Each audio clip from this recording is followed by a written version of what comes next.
እንደ አዳም ሔዋን ደግሞ እንደገና ምን አለ በለሱን ቢበሉት። አይሁድ ጠራቢው ያሉት ዮሴፍን ነው። ሊቃውንቱ ግን ጠራቢው ያለው እግዚአብሔር አብን ነው ይላሉ።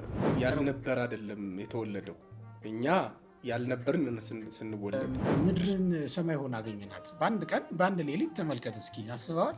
ብዙ ጊዜ በመድረካችን የምናሰቃያቸው ሰዎች ናቸው። እንግዲህ እግዚአብሔር ይቅር ብሏቸዋል፣ ምሯቸዋል። እኛ ግን አልማርናቸው ማለት እግዚአብሔር ለምን መጣ ማለት ዓለምን ያልፈጠረ እግዚአብሔር ሰውን ያልፈጠረ እግዚአብሔር ክብሩ እንደ አብ እንደ መንፈስ ቅዱስ ነው።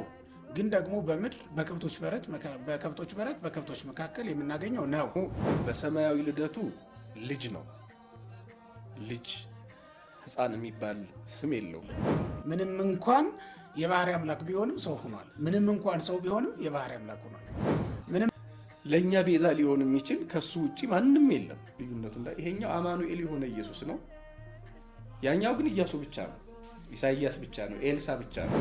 ምንም እንኳን ሰው ቢሆንም አምላክ ስለሆነ ወድቀው ሰገዱለት። ምንም እንኳን አምላክ ቢሆንም ሰው ስለሆነ እጅ መንሻ ወርቅ ዕጣን ከርቤ አመጡለት። የሚናገር ኮከብ፣ የሚያወራ ኮከብ፣ የሚበላ የሚጠጣ ኮከብ አስተማራቸው፣ እምቢ አሉ። ሰብአ ሰገልን ደግሞ የማያወራ የማይናገር ዝም ብሎ እንዲሁ ምልክት ብቻ የሚሰጥ ኮከብ አስተማራቸው። ፀሐይ ሰረቀ ክርስቶስ ተጠምቀ።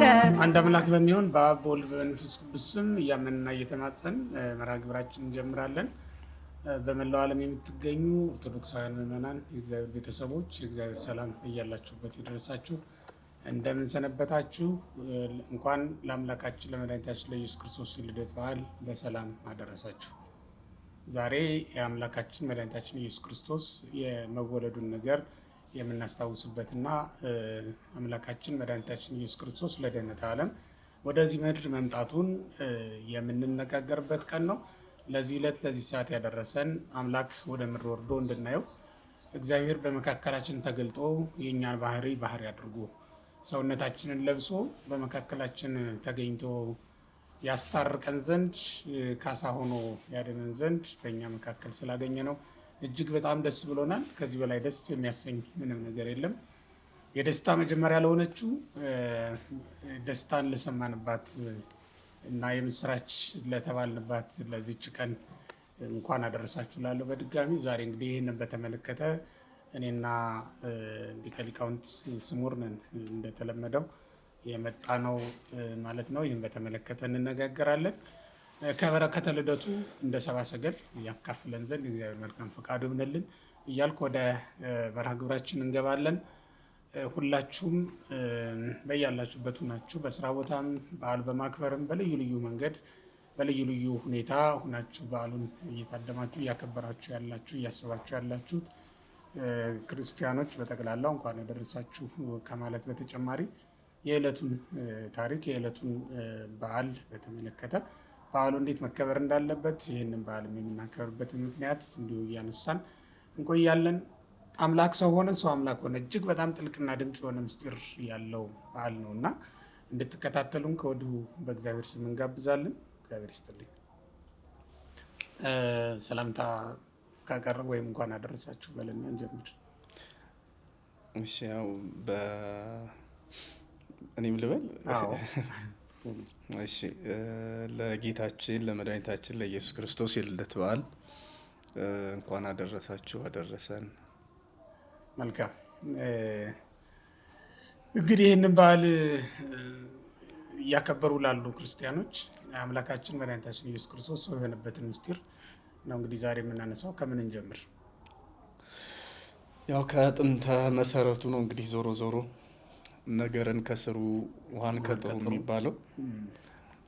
መቼስ የአዳም ሔዋን የእስራኤል ታሪክ ሁልጊዜ አዳም በኩረ ኃጢአት ይባላል አይደለም? የኃጢአት ጀማሪ ነው አዳም ሔዋን። ስለዚህ ብዙ ጊዜ በመድረካችን የምናሰቃያቸው ሰዎች ናቸው። እንግዲህ እግዚአብሔር ይቅር ብሏቸዋል፣ ምሯቸዋል። እኛ ግን አልማርናቸው ማለት ያለፈው ታሪካቸው ሁሌም አለ። ስለዚህ ካለፈው ታሪክ በመነሳት ነው በሽታችንን አይተን ነው መድኃኒታችንን የምናየውና በሽታው ያልታወቀ ደዌ መፍትሄውም ስለማይታወቅ እንግዲህ በሽታችን ምን ነበረ፣ ድህነታችን እንዴት ሆነ የሚለውን ነው የምናየው። ስለዚህ ባጭሩ ምናልባት በእኔ በኩል ለማንሳት እንደሚታወቀው ቅዱስ አትናቴዎስ ሰብእሰን ዘመላኪ ውእቱም ታሕተ እግዚአብሔር፣ ሰው ከእግዚአብሔር በታች ገዢ ሆኖ ሳለ ሰረቀው በላም ዕፅ ዘኢተአዘዘ ሎቱ፣ ካልተፈቀደለት ዕፅ ሰርቆ በላ ይላል። ዘፍጥረት ምዕራፍ 3 ላይ እንግዲህ ሰረቅ ሌቦች ሆንን። በዚህ ሌብነት ምክንያት 3 ነገሮች ወደኛ መጥተዋል። ማለት አሳጥሮ ለማየት 3 ሲዘረዘር ብዙ ነገሮች ሊሆኑ ይችላሉ። የመጀመሪያው ከ3ቱ ነገሮች ሞት ነው። ቀጥሎ ኃጢአት ነው፣ ወይም ደግሞ ኃጢአት ሞት ልንለው እንችላለን። ከዚያ ደግሞ ባርነት ነው። ባርነት ማለት የዲያብሎስ ባርነት። እነዚህን 3 ነገሮች አዳም በራሱ ለቅሶ ወይም በተራ ንስሐ መፋቅ መደምሰስ አይችልም። የሞት ሞትን ትሞታላችሁ ተብለዋል። ስለዚህ ቃሉ በአዳም በሔዋን በልጆቹ ሁሉ ተፈጽሟል። ስለዚህ 5500 ዘመን የዲያብሎስ ባሪያዎች ሆነን ቆይተናል። ኃጢአተኞች ሆነን ቆይተናል። ኃጢአተኞች ማለት ኃጢአት ወደኛ መጥቶ ቴዎሎጂው እንግዲህ ይለያያል በምስራቁና በምዕራቡ መሰለኝ። ሌሎቹ ራሳችንም ኃጢአተኛ ነን፣ በአዳም በኩል ራሳችን ኃጢአቱ ራሱ ነክቶናል ይላሉ። እኛ ደግሞ የለም የኃጢአቱ ውጤት ነው፣ መርገሙ ነው የመጣብን እንጂ ራሱ ኃጢአቱ አይደለም። ለምሳሌ አንድ አባወራ የሆነ ብድር ቢኖርበት እና ብድሩን ሳይከፍል ቢሞት ልጅ ነህና የአባትህን ዕዳ ክፈል አይባልም። ነገሩ የሚያልቀው አባቱ ካስያዘው መያዣ ጋር ምናምን ነው እንጂ አባትህ ዕዳ ሳይከፍል ሞቷልና አንተ ታሰር አይባልም። የአባትየው ጣጣ ግን ቤተሰቡን መረበሹ አይቀርም እና ዕዳው ላይ ምንድነው ወንጀሉ ላይ መጣባቸው ይችላል። ወይ ሳይከፍል ቢጠፋ ከሀገር አንድ ሰው ባይሞት እንኳን ምናልባት የእሱ ጦስ ቤቱን ሊረብሸው ይችላል፣ ሊያመሰቃቅለው ይችላል ተበድሮ የጠፋ ሰው። ነገር ግን የተበደረው አካል ብድር እናንተ ላይ ያለ በአባታችሁ ፊርማ በአባታችሁ ቃል በቤተሰብ እናንተም ትታሰራላችሁ አይባልም ብለው ሊቃውንት ያብራሩታል። እና እንግዲህ ይሄ ምስራቃውያኑ ትምህርት ነው። የኛ ቤተክርስቲያን አባቶችን በብዛት የሚገልጡት ነው። እና መርገሙ ወይም ደግሞ የኃጢአት ውጤቱ እኛ ላይ መጥቷል። ማንክደው ነገር ነው። አሁን እየኖርንበት ያለው ራሱ ይሄ ዓለም በራሱ የኃጢአት ውጤት ነው። አሁን ያ ኃጢአት የለም፣ ይህን እናምናለን። ነገር ግን የኃጢአት ውጤት መራባችን፣ መጠማታችን፣ መድከማችን ወዘተርፈ ይሄ አሁን በክርስቶስ ሞት በክርስቶስ ልደት የተቀየረ ቢሆንም እንኳን ነገሩ ነገር ግን ውጤቱ እዚህ ምድር ላይ አምጥቶናል። እያኖረን ያለ እሱ ነው። ክርስቶስ ሕይወቱንና አኗኗራችንን ለወጠልን እንጂ በትንሣኤ ዘጉባኤ እስኪያስነሳንና ዓለማችንንም ሕይወታችንንም እስኪቀይርልን ድረስ ግን የእርግማኑ ዓለም ላይ ቀድሶ አቆይቶናል ማለት ነው። እና እነዚህ 3 ነገሮች ሞት፣ ኃጢአት፣ ባርነት ከክርስቶስ ውጪ የሚያጠፋቸው ወይም ደግሞ የሚደመስሳቸው ስላልሆኑ ብዙ በጎች ታርደዋል። ብዙ ፍየሎች፣ ብዙ አነሶች ደማቸው ፈሷል። ብዙ ነቢያትም ጸልየዋል። ነገር ግን ዋልቦ ዘበቋ ሞቶም ቅዱስ ቄርሎስ ነው። ብዙ ነቢያት ስለ ክርስቶስ ደማቸውን አፈሰሱ። ደማቸውን ማፍሰስ ብቻ አይደለም፣ ብዙ ወጡ ወረዱ፣ ዋጋ ከፈሉ። ዋልቦ ዘበቋ ሞቶም ሞታቸው አልረባም፣ አልጠቀመም። ወዘ ክርስቶስ አዳነ ኩሉ ዓለም፣ የክርስቶስ ሞት ግን ዓለምን ሁሉ አዳነ ይላል እና ክርስቶስ አምላካችን በተለየ ሁኔታ እስኪመጣ ድረስ እንግዲህ ይሄ ባርነት በዕፀ በለስ ምክንያት መጥቶብናል። እንግዲህ እያል ደግሞ የምናነሳ ነው። እውነት ነው። የመነሻው እሱ ነው። የሰው ልጅ የመጀመሪያ ክብሩ በገነት ቀርቷል። ከዛ በኋላ ከገነት ያስወጣችው ደግሞ ኃጢአት አለች። በኃጢአት ምክንያት ፍዳ መጥቷል። ያው ፍዳ ያሰጥም እንጂ ታሪኩ እኮ አይቀርም። ጊዜ ኃጢአት አሁን ፍዳ ሊያሰጥ አይችልም። ምክንያቱም በክርስቶስ ስለቀረ ማለት ነው። በአዳም ኃጢአት ሁላችን እንደተጎዳን በክርስቶስ ደግሞ ሁላችን ተጠቅመናል እና ፍዳ ሊያሰጥ አይችልም። ታሪኩን ግን ያው መተረኩ አይቀርም። እንዲያውም እኮ የጨለማ መኖር ነው አይደል ብርሃንን እጅግ እንድንመርጥ የሚያደርገን። ስለዚህ የኃጢአት በአዳም ላይ ጸንታ መቆየቷና መታየቷ እርግማንም በሰው ልጆች ላይ ሲንከባለል የመጣ ነገር መሆኑ አሁን ክርስቶስ ሲመጣ ደግሞ ብርሃን አይደል ክርስቶስ የመጣውን ብርሃን አክብረን እንድንቀበልና ወደ ብርሃኑ እንድንሄድ ጥሪውን ተቀብለን ዋንሶ ስውን ዘብኩም ብርሃን አይደል የተባለው ብርሃንን እኔ ሳለሁላችሁ ብሎ ነው እሱም ራሱ የተጣራው። ስለዚህ ወደ ብርሃን እንድንጠጋ ጨለማውን እንድንሸሸው ትልቅ አስተዋጽኦ አለው የዚያኛው ታሪክ አለመረሳት ማለት ነው። ስለዚህ እናነሳዋለን፣ ተርከዋለን። መነሻው እሱ ነበረ። እግዚአብሔር ለምን መጣ፣ ለምን ሰው መሆንን መረጠ ብለንም እኮ ራሱ ጥያቄ ብናነሳ ወደዚያ ነው የሚወስደን። የሰው ልጅ ባህሪ ጎስቁሎ ነበር አይደለም የምንለው። ያንን የጎሰቆለ የአዳምን ባህሪ መልሶ እንደገና ያነጻው ዘንድ ራሱ ሰው ሆኖ መጣ ነው። ከኃጢአታችን እንዳይካፈል ዘራቢሲን ምክንያት አላደረግም ሲመጣ ወደ ዓለም። ሌሎቻችን ከአባት ዘር ከእናት ደግሞ ደም ተካፍለን ስጋና ደምን ገንዘብ አድርገን ነው አይደለም የምንመጣው። ነፍሳችንም ስጋችንም ከእናትና ከአባት ተከፍለው ይሰጡናል፣ ወደ ዓለም እንመጣለን ማለት ነው።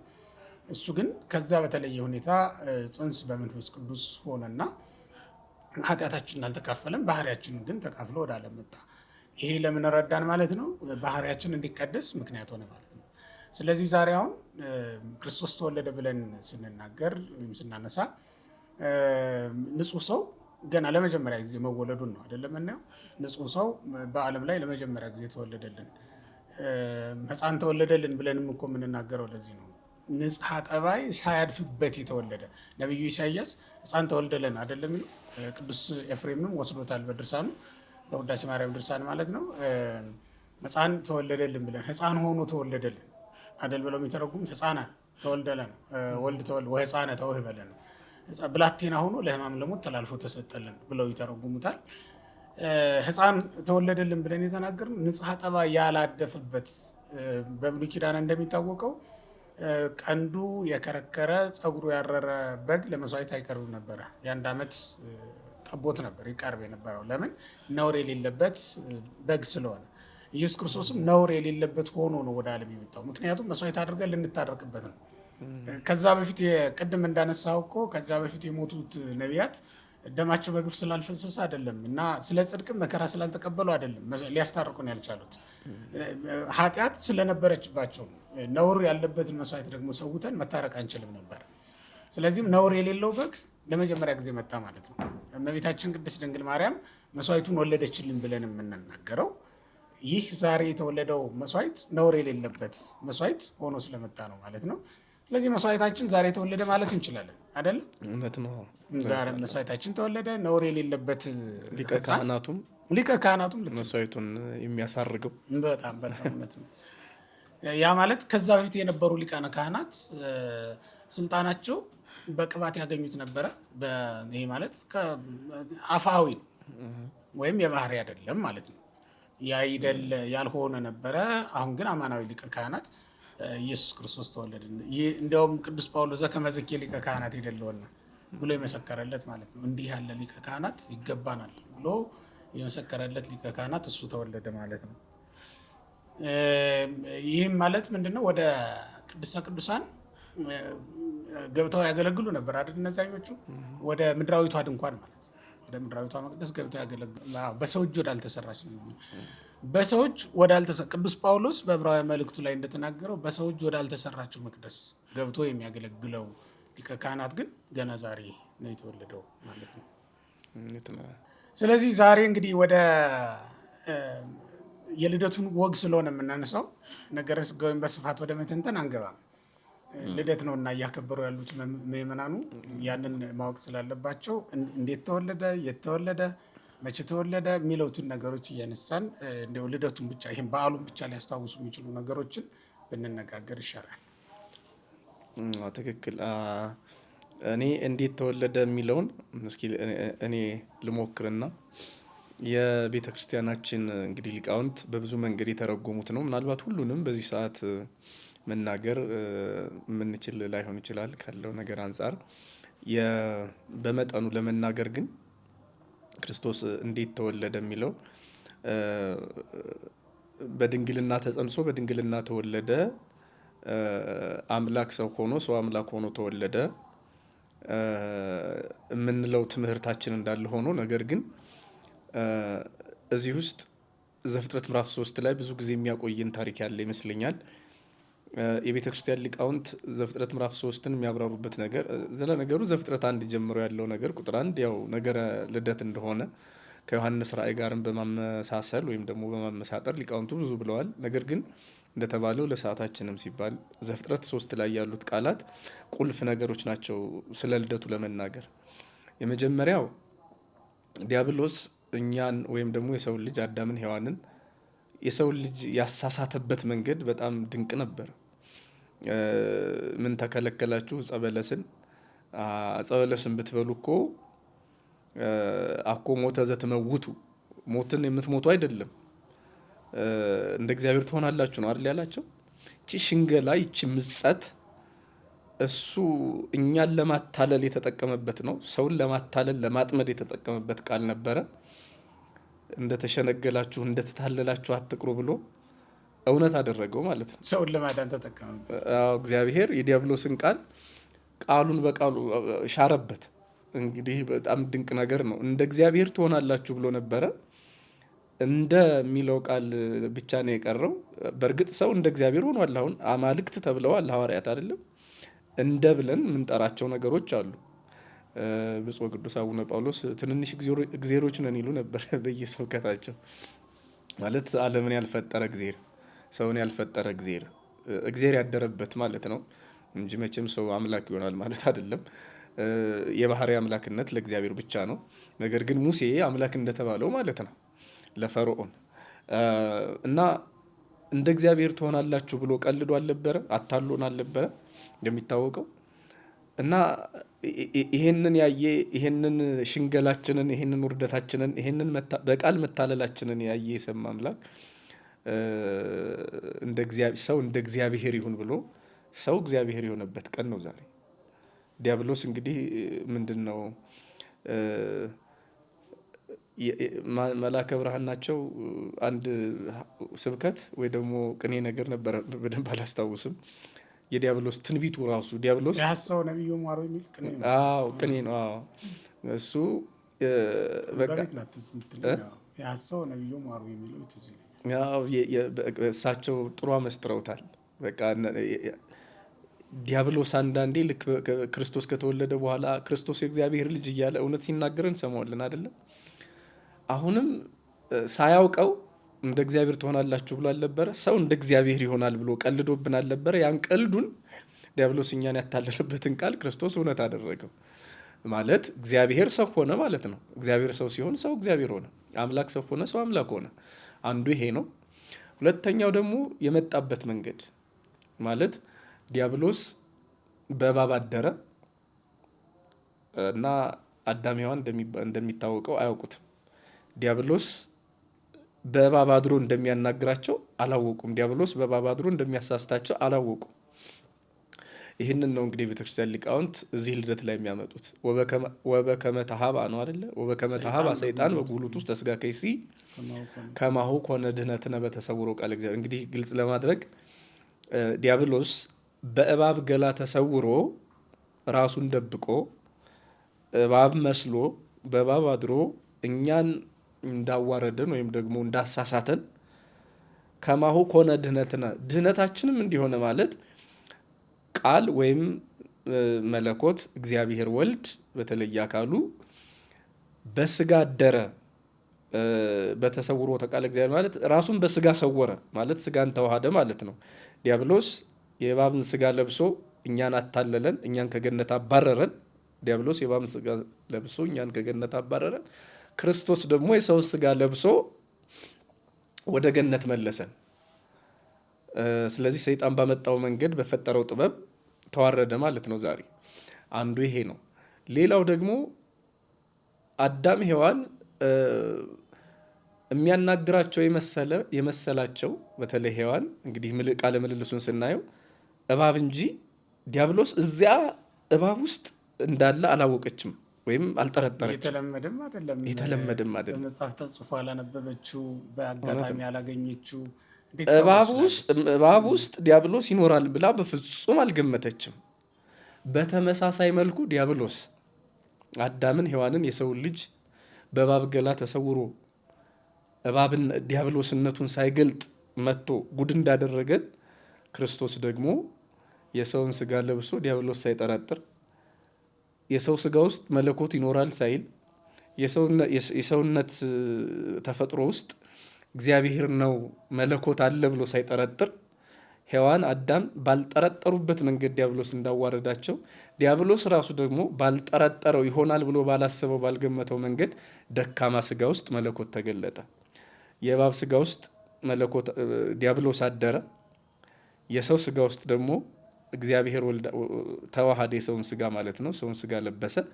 ስለዚህ ዲያብሎስ ባልጠበቀው ባላወቀው መንገድ ድህነታችን ሆነ ማለት ነው። እንግዲህ ይሄ ነው ዲያብሎስ ባመጣው ጥበብ ዳንን ወይም ክርስቶስ አዳንን የምንለው ይሄ ነው። እና በጣም ድንቅ ነገር ነው የሆነልን የተደረገልን እና ይህንን ስህተት እንዲያውም ቅድም ወደዚህ ከመግባታችን በፊት ስንወያይ ነበር አይደለም? ካይበ ይሳብ ሀቢሆ የመጨረሻዋ ስላሴ ካይበ ይሳብ ሀቢሆ አበ ለበለሲም ትርጎ ካይ በሚል እንዲያው አዳም ሔዋን ደግሞ እንደገና ምን አለ በለሱን ቢበሉት። እንግዲህ በለስ መብላት አንዱን ወልድ ካሳየን እግዚአብሔር እንዲህ ወደ በጎ ነገር ከቀየረልን ያንን ጥፋት ያንን በደል እስኪ ደግሞ ይሳሳቱና አብን ደግሞ ነው መጥቶልን የሚል ይሄ ማለት እንግዲህ በቅኔ መንገድ ስህተት የለውም። ሴቶች ምናልባት አድማጮቹ ዕፀ በለስ እንዲበላ ነው እንዳይሉ ወዳልተፈለገ ከቅኔ ውጭ እንዳይታሰብ ውበቱ ቅኔ ነው የዚህ ቃል እና ትልቅ ጸጋ እንደሆነልን እንደተደረገልን አምላክ ለእኛ ሰው እንደሆነልን ዲያብሎስ ባመጣው መንገድ እንደተዋረደ እኛ ደግሞ በተሳሳትንበት መንገድ እንደዳንን የሚያሳይ ሀሳብ ነው ለማለት ነው። ሰይጣን እኛን በጎዳበት መንገድ እግዚአብሔር መጥቷል ነው። አሁን ተሰውሮ በስጋ ከይሲ ነበር የመጣው። ክርስቶስ ደግሞ በስጋ ቢሲ ተሰውሮ ወይም መለኮት በስጋ ቢሲ ተሰውሮ መጣ ማለት ነው። እንዳይጠረጥርማ የተወለደበትን ስፍራ ብናነሳ ከነዳያን አንዱ ሊወለድበት የሚችለው ስፍራ ነው። ኧረ ነዳያንም እንደዛ የተወለደ ሰው አናውቅም። በከብቶች መካከል የተወለደ ሰው ሰምተን አናውቅም፣ በታሪክ አላየንም። ለዛውም የአይሁድ ንጉሥ ተብሎ ወይም ከዳዊት ቤት ይወለዳል ተብሎ ትንቢት ሲነገር እንደነበረ ዲያብሎስ የት እንደሚጠብቅ ይታወቃል። ይወለዳል እንኳን ቢባል የሚጠብቀው ከዳዊት ቤተ መንግስት ወይም ከዳዊት ዙፋን ስር ነበረ ማለት ነው እንጂ እዛ ላይ ሊሆን አይችልም። ስለዚህ በየትኛውም ሁኔታ ሊጠብቅ አይችልም። የተወለደበት ስፍራ፣ የተወለደበት ሁኔታ፣ የተወለደበት ቀን ዲያብሎስን በብዙ መንገድ አሳስቶታል ማለት ነው። ስለዚህ አላወቀውም። እንደተባለውም እኛን ባሳሳተበት በገደለበት መንገድ እሱ ደግሞ እንዲገደል ምክንያት ሆኗል ማለት ነው። በዚህ መንገድ መጥቷል። እንዲያው ድንቅ ነገር እኮ ነው የተደረገልን። እውነት ነው። አሁን እንዲህ ባለ መንገድ እግዚአብሔር ሰውን ለማዳን መጣ። አስቸጋሪ አስጨናቂ ስቃይ ነበር የደረሰባቸው። አሁን ገነት ደርሰህ ገነት 7 ዓመት ኑረህ ወደዚህ ያለ መምጣት እጅግ ከባድ ነገር ነው። ከባድ ሐዘንን ያስከትላል እውነት ለመናገር። ምክንያቱም ሰዎች ከአሜሪካ ዲፖርት ሲደረጉ እያበዱ አይደለ? እሱ ራሱ አለ። አሁን ከዚያ መጥተው እውነት ነው እዚህ ያለው ኑሮ ሲገጥማቸው የሚገጥማቸውን ኑሮ የሚገቡበትን ደሳሳ ጎጆ ያውቁታል። እና ይሄ በጣም አሁን እኔ ራሱ እዛ ሰኖቼ ስመጣ አንዳንዴ ሻወር እዚህ 2ኛ ቀን መጥቼ የመጀመሪያው ቀን ሻወር ስወስድ እቸገራለሁ እኮ። ያው እዛ ስትገባ እዛ ስትኖር እና እዚህ ስትኖር እዚህ ዓለም እንኳን ሰዎቹ ልዩነት ፈጥረዋል። ከገነት ወደዚህ ዓለም መምጣት ደግሞ አስበው። ብርሃን ላይ ቆይተህ ወደ ጨለማ ስትገባ አስበዋል። ወይም ደግሞ ሲበራ ቆይቶ መብራት ሲጠፋ የጨለማውን ጽናት ተመልከተው። እንደዚያ ነው ያለ። እኛ እኮ እንደውም አሁን ገነትን ስላላየናት በዜና ነው የሰማናት። ከአዳምና ከሔዋን ሰማናት ወይም ደግሞ ከመጽሐፍ ታገኘናት እንጂ ስለ ገነት ምንም መረጃ የለንም። ምድሩ ሁሉ የሚያበራ፣ እጽዋቱ ሁሉ ቅጠሎቿ የሚያበሩ፣ ፍሬዎቿ ጣዕማቸው በልተውት ካፍ የማይለይ እንዲህ አይነት ነገሮችን ስንሰማ እንጎመሻለን አይደል? እነሱ ደግሞ የነበሩበት ነው። ከዚያ ወደዚህ ዓለም ተጥለዋል። ሐዘናቸው ብርቱ ነበረ። ለዚህም ነው እንደውም ቅዱስ ኤፍሬም ሐዘነ ልብ ወትኩዘ ልብ ይለዋል። አዳምን ፈጽሞ ያዘነ ሰው እንደነበረ ይናገርለታል። በእርግጥ እሱ ያዘነ እግዚአብሔርን ያህል ጌታ ገነትን ያህል ቦታ ማጣቱ እጅግ አሳዝኖታል። ያ ማለት እግዚአብሔርን አሳዘኑ ነው የበለጠ የአዳምን ሐዘን ያጸናው ብለውናል ሊቃውንቱ ሲተረጉሙት። ሆኖም ግን እጅግ አዘንተኛ ነበረ። በዚያ ፋንታ ደግሞ በዚህ አንጻር ዛሬ የተደረገልን ደስታ ደግሞ እጅግ የሚገርም ነው። ምክንያቱም መልእክተኛ ልኮ ሊያድነን ይችል ነበር እግዚአብሔር። ከመላእክት አንዱን ልኮ መልሶ ያኔ ከመላእክት አንዱን ልኮ አይደል ከገነት ያስወጣን። ዛሬም ከመላእክት አንዱን ልኮ ኑ ተመለሱ እግዚአብሔር ታርቋቸዋል ቢለን በበቃን ነበር። ግን ከዚያ የሚበልጥ ነገር እግዚአብሔር አደረገ። ያ ማለት ምድርን ሰማይ ሆና አገኘናት። በአንድ ቀን በአንድ ሌሊት ተመልከት እስኪ አስበዋል። ምድር ጽርሐ አርያምን አስታገኛት፣ ጽርሐ አርያም ደግሞ ምድር ሆና አስታገኛት። በጣም የሚገርም እኮ ነው። ምክንያቱም ጽርሐ አርያምን እኮ ልዕልናውን የገለጠው ወይም ልዕልናውን የጨመረለት እግዚአብሔር መኖር ነው አይደል? ማኅደረ እግዚአብሔር መሆኑ ነው። የሰማይ ትልቀን ወይም ግዝፈቱ ወይም ክብሩ ማኅደረ እግዚአብሔር መሆኑ ነው። አሁን ደግሞ ማኅደረ እግዚአብሔር ምድር ሆነች። ይሄ በጣም የሚገርም ነገር ነው። እንደውም አባ ጊዮርጊስ ዘጋስጫ በመጽሐፈ ምስጢር እመቤታችንን መንበር ያደርጋታል፣ ዮሴፍና ሰሎሜን እንዲሁም ደግሞ ሁለቱን እንስሳት ያደርግና አራቱ ኪሩቤል እነዚህ ናቸው ይላል። ጸወርተ መንበር የጸወርተ መንበር ምሳሌ ናቸው ይላል። በዙፋኑ ላይ የተቀመጠው እግዚአብሔር ደግሞ አሁን በእመቤታችን እቅፍ ላይ የተቀመጠው ክርስቶስ ነው ይላል። ስለዚህ አሁን እያየን ያለነው ነገር ኪሩቤል የተሸከሙትን ዙፋን። ስለዚህ አሁን ወጎል ትትሜሰል በጽርሐ አርያም ነው የሚለው። አሁን ጌታ የተወለደባት የከብቶች በረት በጽርሐ አርያም ትመስላለች። የጽርሐ አርያም ክብሩ እግዚአብሔር ስላለበት ነው ብለናል። እግዚአብሔር በቦታ የሚከብር አይደለም። እንደ ነገስታት የሚያከብራቸው ዙፋናቸው ዘውዳቸው ነው አይደል?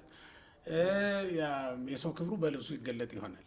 እግዚአብሔር ግን በለበሰው ልብስ በተቀመጠበት ስፍራ ክብሩ የሚገለጥ አምላክ አይደለም። ምክንያቱም ክብሩ የባህሪው ስለሆነ ነው።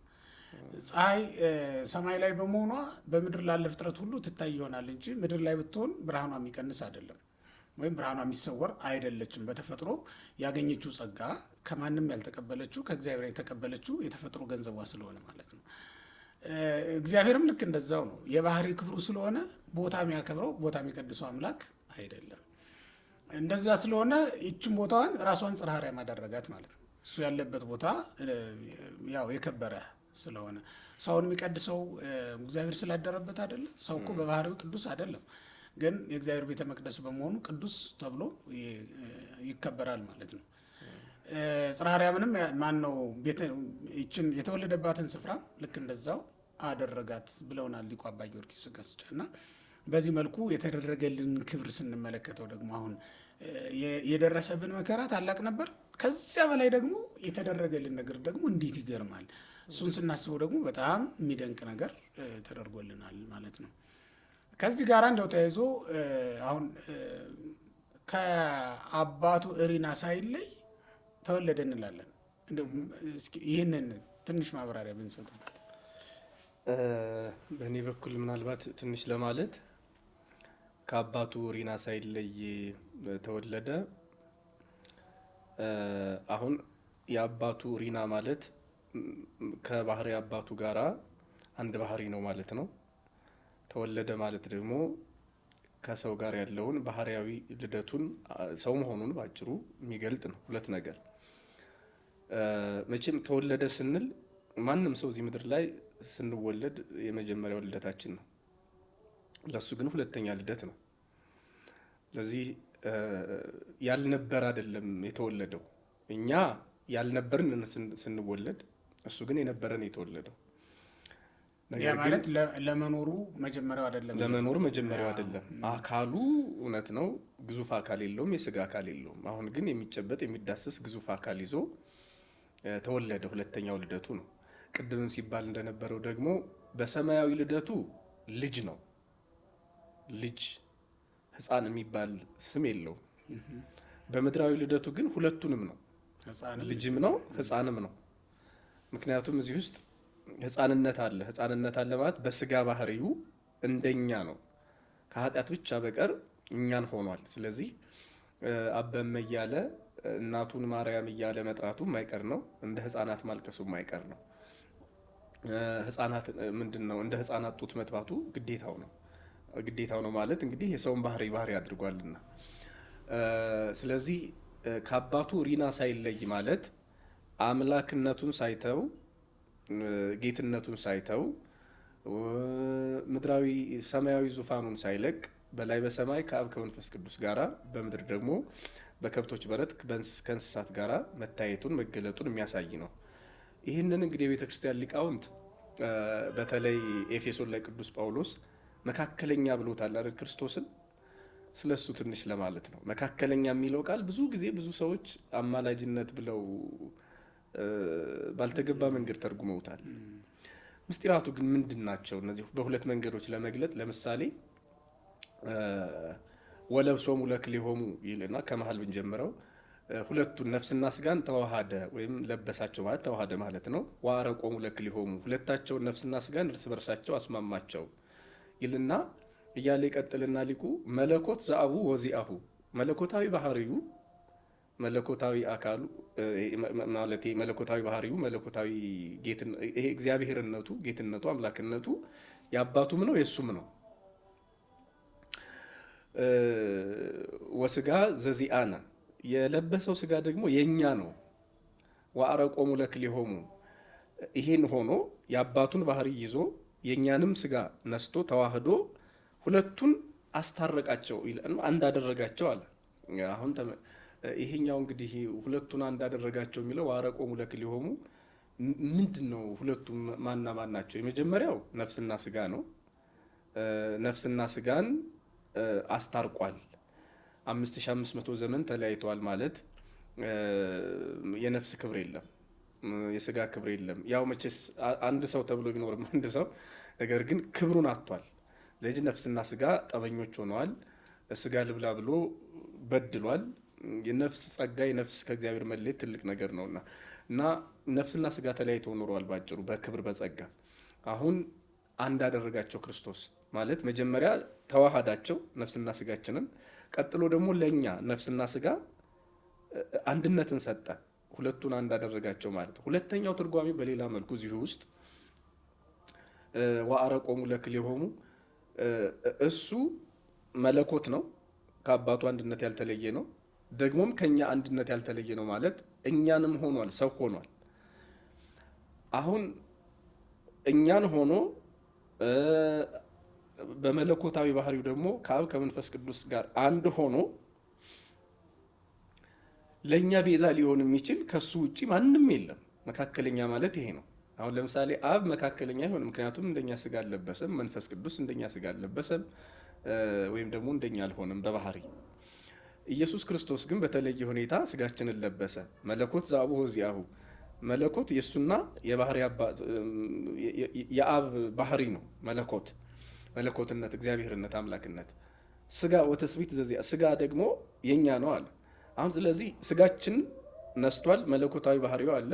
ሁለቱ አንድ ሲሆኑ መለኮታዊ ባህሪና ስጋዊ ባህሪ፣ መለኮታዊ አካልና ስጋዊ አካል አንድ ሲሆኑ የኛ ድህነት የኛ ቤዛነት በቆረሰው ስጋው ባፈሰሰው ደሙ ወደ ቀደመ ክብራችን ወደ ቀደመ ጸጋችን ተመለስን እና ወደ ቀደመ ሀገራችን ተመለስን ለማለት ነው። እዚህ ጋር ምናልባት እንዲያው ውስብስብ እንዳይል ነገሩ ሰው የሆነ አምላክ የሆነ ሰው እንላለን። እንግዲህ አምላክ ሰው ሲሆን ሰው አምላክ ሆኗል። ስለዚህ ይሄ ምስጢር እኛ ወደ ቀደመ ክብራችን ወደ ቀደመ ሀገራችን ወደ ቀደመ ልጅነታችን እንድንመለስ ምክንያት ሆነን ማለት ነው። መካከለኛ የምንለው እንግዲህ በእግዚአብሔርና በእኛ መካከል ያለ ይሄው አምላክ የሆነ ሰው የሆነ አምላክ መካከለኛ ማለት እሱ ነው።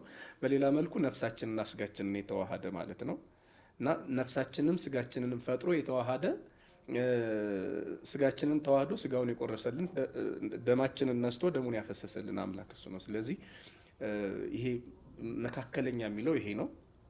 ከአባቱ አንድነት ሳይለይ ወደዚህ ምድር መምጣቱ ነው መካከለኛ የሚያደርገው።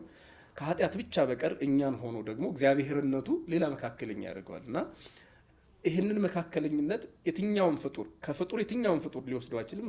አሁን እመቤታችንን እንደ ክርስቶስ መካከለኛ ናት፣ እንደ ክርስቶስ አይደለም። ይቅርና ድንግል ማርያም አብና መንፈስ ቅዱስም መካከለኛ በዚህ ደረጃ መካከለኛ እንደማይባሉ የታወቀ ነው። ምክንያቱም ሰው አልሆኑም። ድንግል ማርያም ደግሞ ሰው ናት፣ አምላክነት የላትም። ጻድቃን፣ ሰማዕታት፣ ቅዱሳን መላእክት ፍጥረት ናቸው፣ ፍጡራን ናቸው፣ ፈጣሪነት የላቸውም። ክርስቶስ ግን መካከለኛ ሆነ ማለት ፈጣሪ ነው። ፈጣሪ ብቻ ደግሞ አልሆነም። የፍጡርን ባህሪ ግን ባህሪው አድርጓል፣ የእኛን ስጋ ተዋህዷል። ስለዚህ መካከለኛ የሚለው ቃል በዚህ ደረጃ የሚገለጥ ነው እንጂ መቼስ ደም በማፍሰስማ ከክርስቶስ በፊት እኮ ብዙ ነቢያት ደማቸውን አፍስሰዋል። ግን መካከለኛ የሚባሉ አልነበሩም። ምክንያቱም ሰዎች ናቸው፣ ፍጡራን ናቸው። የገነትን በር ሊከፍቱልን አልቻሉም። የገነትን በር መክፈት የቻለው መካከለኛችን አምላክ የሆነው ሰው የሆነ አምላክ ነው። ስለዚህ ምናልባት ግልጽ ለማድረግ ትንሽ ጨምሩበት። አዎ አይ እንደው የምናነሳቸው ሁለት ነገሮች አሁን ወረደም ላይሉ እንላለን፣ እንዘ ያጽጽ ወረደ እንላለን፣ ወረደ እንዘ ይትፈለጥ እንላለን። እንዘ ያጽጽ ወረደ ከባህሪ ክብሩ ከባህሪ ምልአቱ ሳይቀነስ ሳይጎድል ወረደ። ምልአተ ህጸጸ አካል ህጸጸ ክብር ህጸጸ ባህሪ ሳይኖርበት ማለት ነው። በባህሪውም በአካሉም በክብሩም ህጸጽ ሳይኖርበት ጉድለት ሳይኖርበት ወረደ። ያ ማለት የጎደለው ነገሩን ኖሮ በስጋ ሙሉ ለማድረግ የመጣ አይደለም ለማለት ነው። እግዚአብሔር አዳምን ከምድር አፈር አበጀው እንላለን አይደል? ከዚያስ የሚቀረው ነገር ነበር፣ ህይወት የለውም። ህይወት እንዲኖረው ምን አደረገበት እንላለን? የህይወት እስትንፋስን እፍ አለበት እንላለን። አሁን ስጋ ምን ስለጎደለው ነው እፍ ያለበት ካልክ ህይወት ስለጎደለው አይደል? ስለዚህ ነፍስ ደግሞ በስጋ ካልሆነ በስተቀር የምትገለጥ ፍጥረት አይደለችም። ስለዚህም ነፍስም በስጋ ትገለጥ ዘንድ ለስጋ ደግሞ ህይወት ትሆነው ዘንድ ተፈጠረች። ስጋም በነፍስ ህይወትን ያገኝ ዘንድ ሁለቱ ተባብረው ምን ሆኑ ማለት ነው?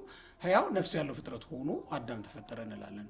በመለኮትና በትስብእት ተዋህዶ መካከል ግን ስናነሳ ወይም ምስጢረ ስጋዊ ስናነሳ ግን ከማርያም መወለዱ ከእመቤታችን ከቅድስት ድንግል ማርያም መወለዱ ለክርስቶስ ወይም ለእግዚአብሔር ምልአተ አካል ምልአተ ባህሪ ምልአተ ክብር የሆኑ አይደለም። ወይም ህጸጽ ኖሮበት ያንን ለመሙላት የወረደ የተወለደ አይደለም። ወረደን ዘይትፈለጥም ምንለው ለዚያ ነው።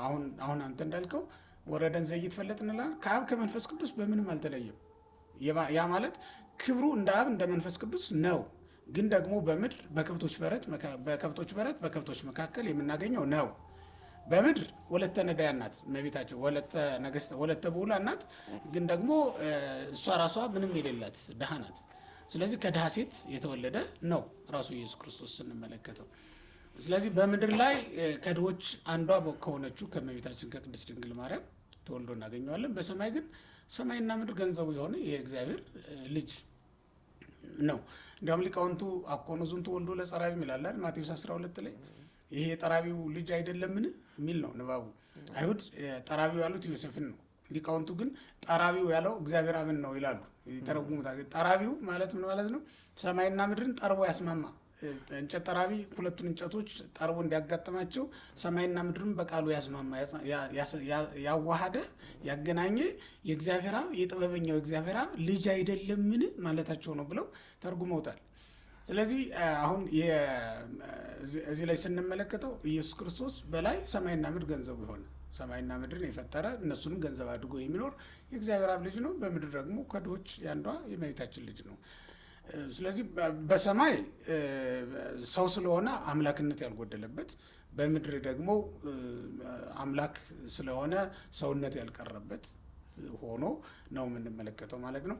ይህንን እንደው ከሰብአ ሰገል የተለየ እንደ ሰብአ ሰገል የሚያስረዳልኝ ነገር አጣለሁ። እንደው እውነት ለመናገር አሁን ማቴዎስ ምዕራፍ 2 ቁጥር 1 ላይ ስንመለከት ሰብአ ሰገል እንደመጡ ነው አይደለም ይነግረን። ሰብአ ሰገል መጡ፣ ከዚያስ ወረይወለ ሕፃን ነው የሚለው። ሕፃኑን አዩት፣ ከዚያስ ወድቆ ሰገዱለቱ ይላል። ወድቀው ሰገዱለት። ዋርሃው መዛግብቴው ዋበውለቱ ይልና ስጦታቸውን እንዳቀረቡ ይናገራል።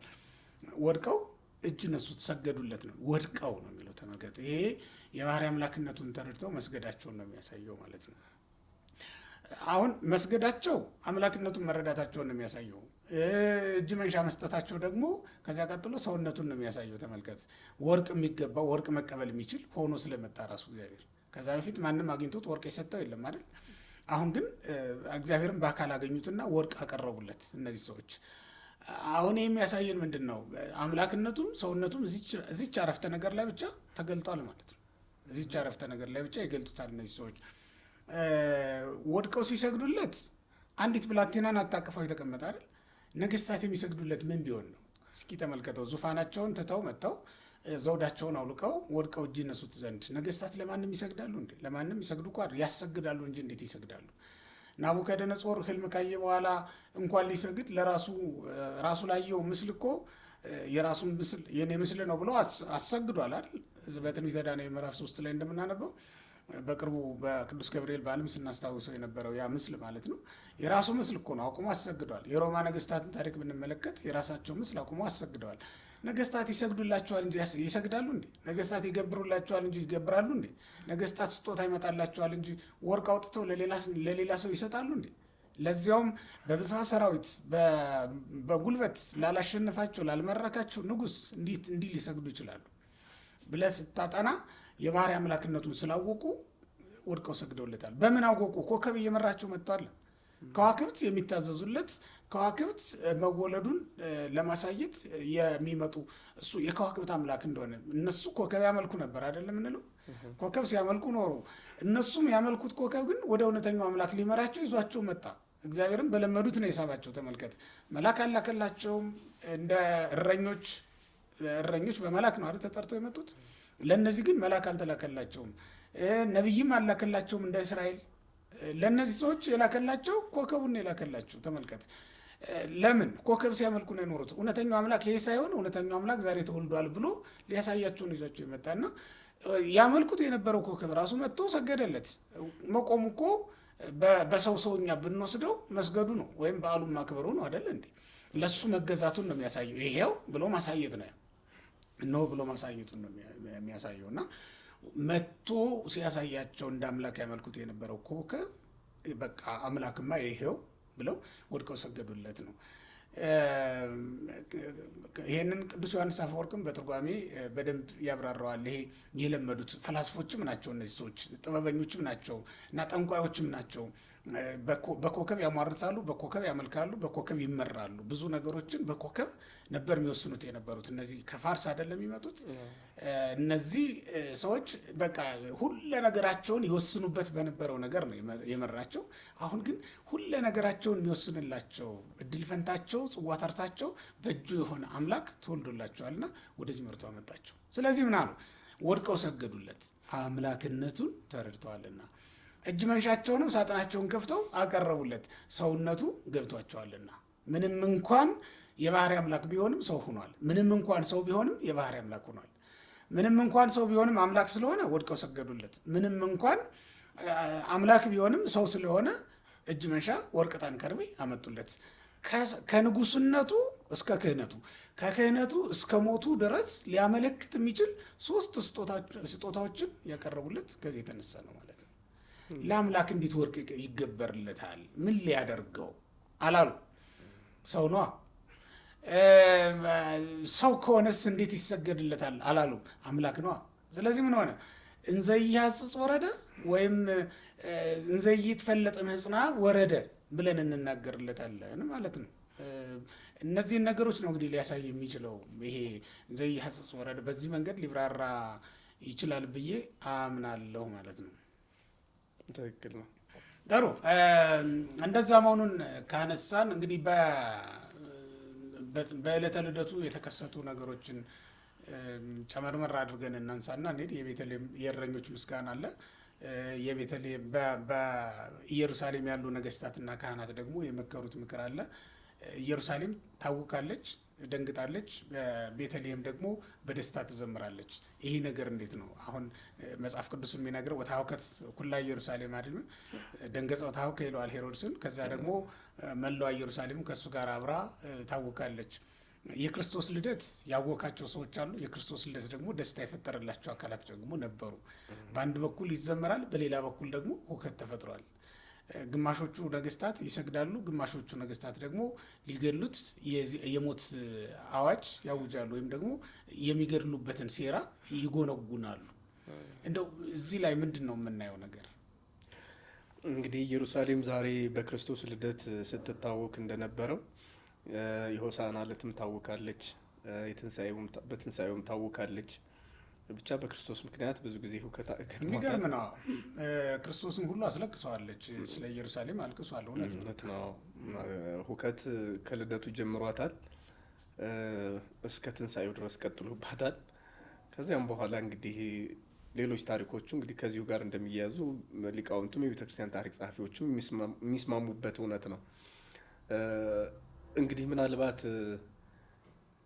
ሁከቱ በአጋንንት ዘንድ የማይቀር ነው የክርስቶስ መወለድ። ነገር ግን ደግሞ ክርስቶስ ሲወለድ የነበረው ሁከት አጋንንት ባደረባቸውና በጣዖታት ዘንድ እንደሆነ የተለመደ ነው። እንዲያው በጣም የሚገርመኝ ግን ምን እንደሆነ ታውቃለህ? አሁን አብርሃም በመጣ ጊዜ እግዚአብሔር ለአብርሃም ያችን ምድር ሲሰጠው የነበረው ደስታ ያችን ምድርም የገለጠበት መንገድ ማርና ወተት የምታፈስ ምድር ናት። ከዚያ ደግሞ በጣም በምድር ላይ እንደ አብርሃም የተመረጠ ሰው ማን አለ? እግዚአብሔር ለምርጡ ሰው ለአብርሃም የሰጣት የተስፋ ምድር ነበረች። ያም ብቻ አይደለም። በአብርሃም ቤት ስላሴ ገብተዋል እንላለናል። በምድር ላይ እግዚአብሔር ገብቶ የተስተናገደበት ቤት እኮ የአብርሃም ቤት ነው። ያ ቤት የነበረው እዛች ምድር ላይ ነው የነበረው። እነዚያ ታላላቅ ነቢያት ሁሉ ትንቢት የተናገሩት እዛች ምድር ላይ ነው። ድንግል በድንግልና ጸንሳ ትወልዳለች እኮ የተነገረው ቤተልሔም ላይ ሆኖ አይደለም። ኢሳያስ የተናገረው ኢየሩሳሌም ላይ ሆኖ ነበር የተናገረው።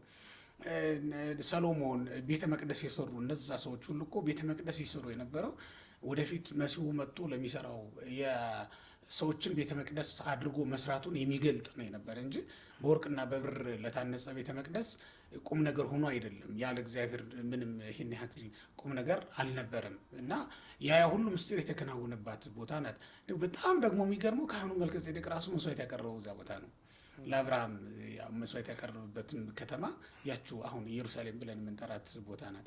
ግን እዛ ላይ ነው ደግሞ ሁከቱም የተፈጠረው። በጣም የሚገርመው አሁን ስታነሳቸው እንደነበረው በትንሣኤውም ሁከት ላይ ነበረች፣ በሆሳዕና ዕለትም ሁከት ላይ ነበረች። መች ነች ከተማ የምታርፈው?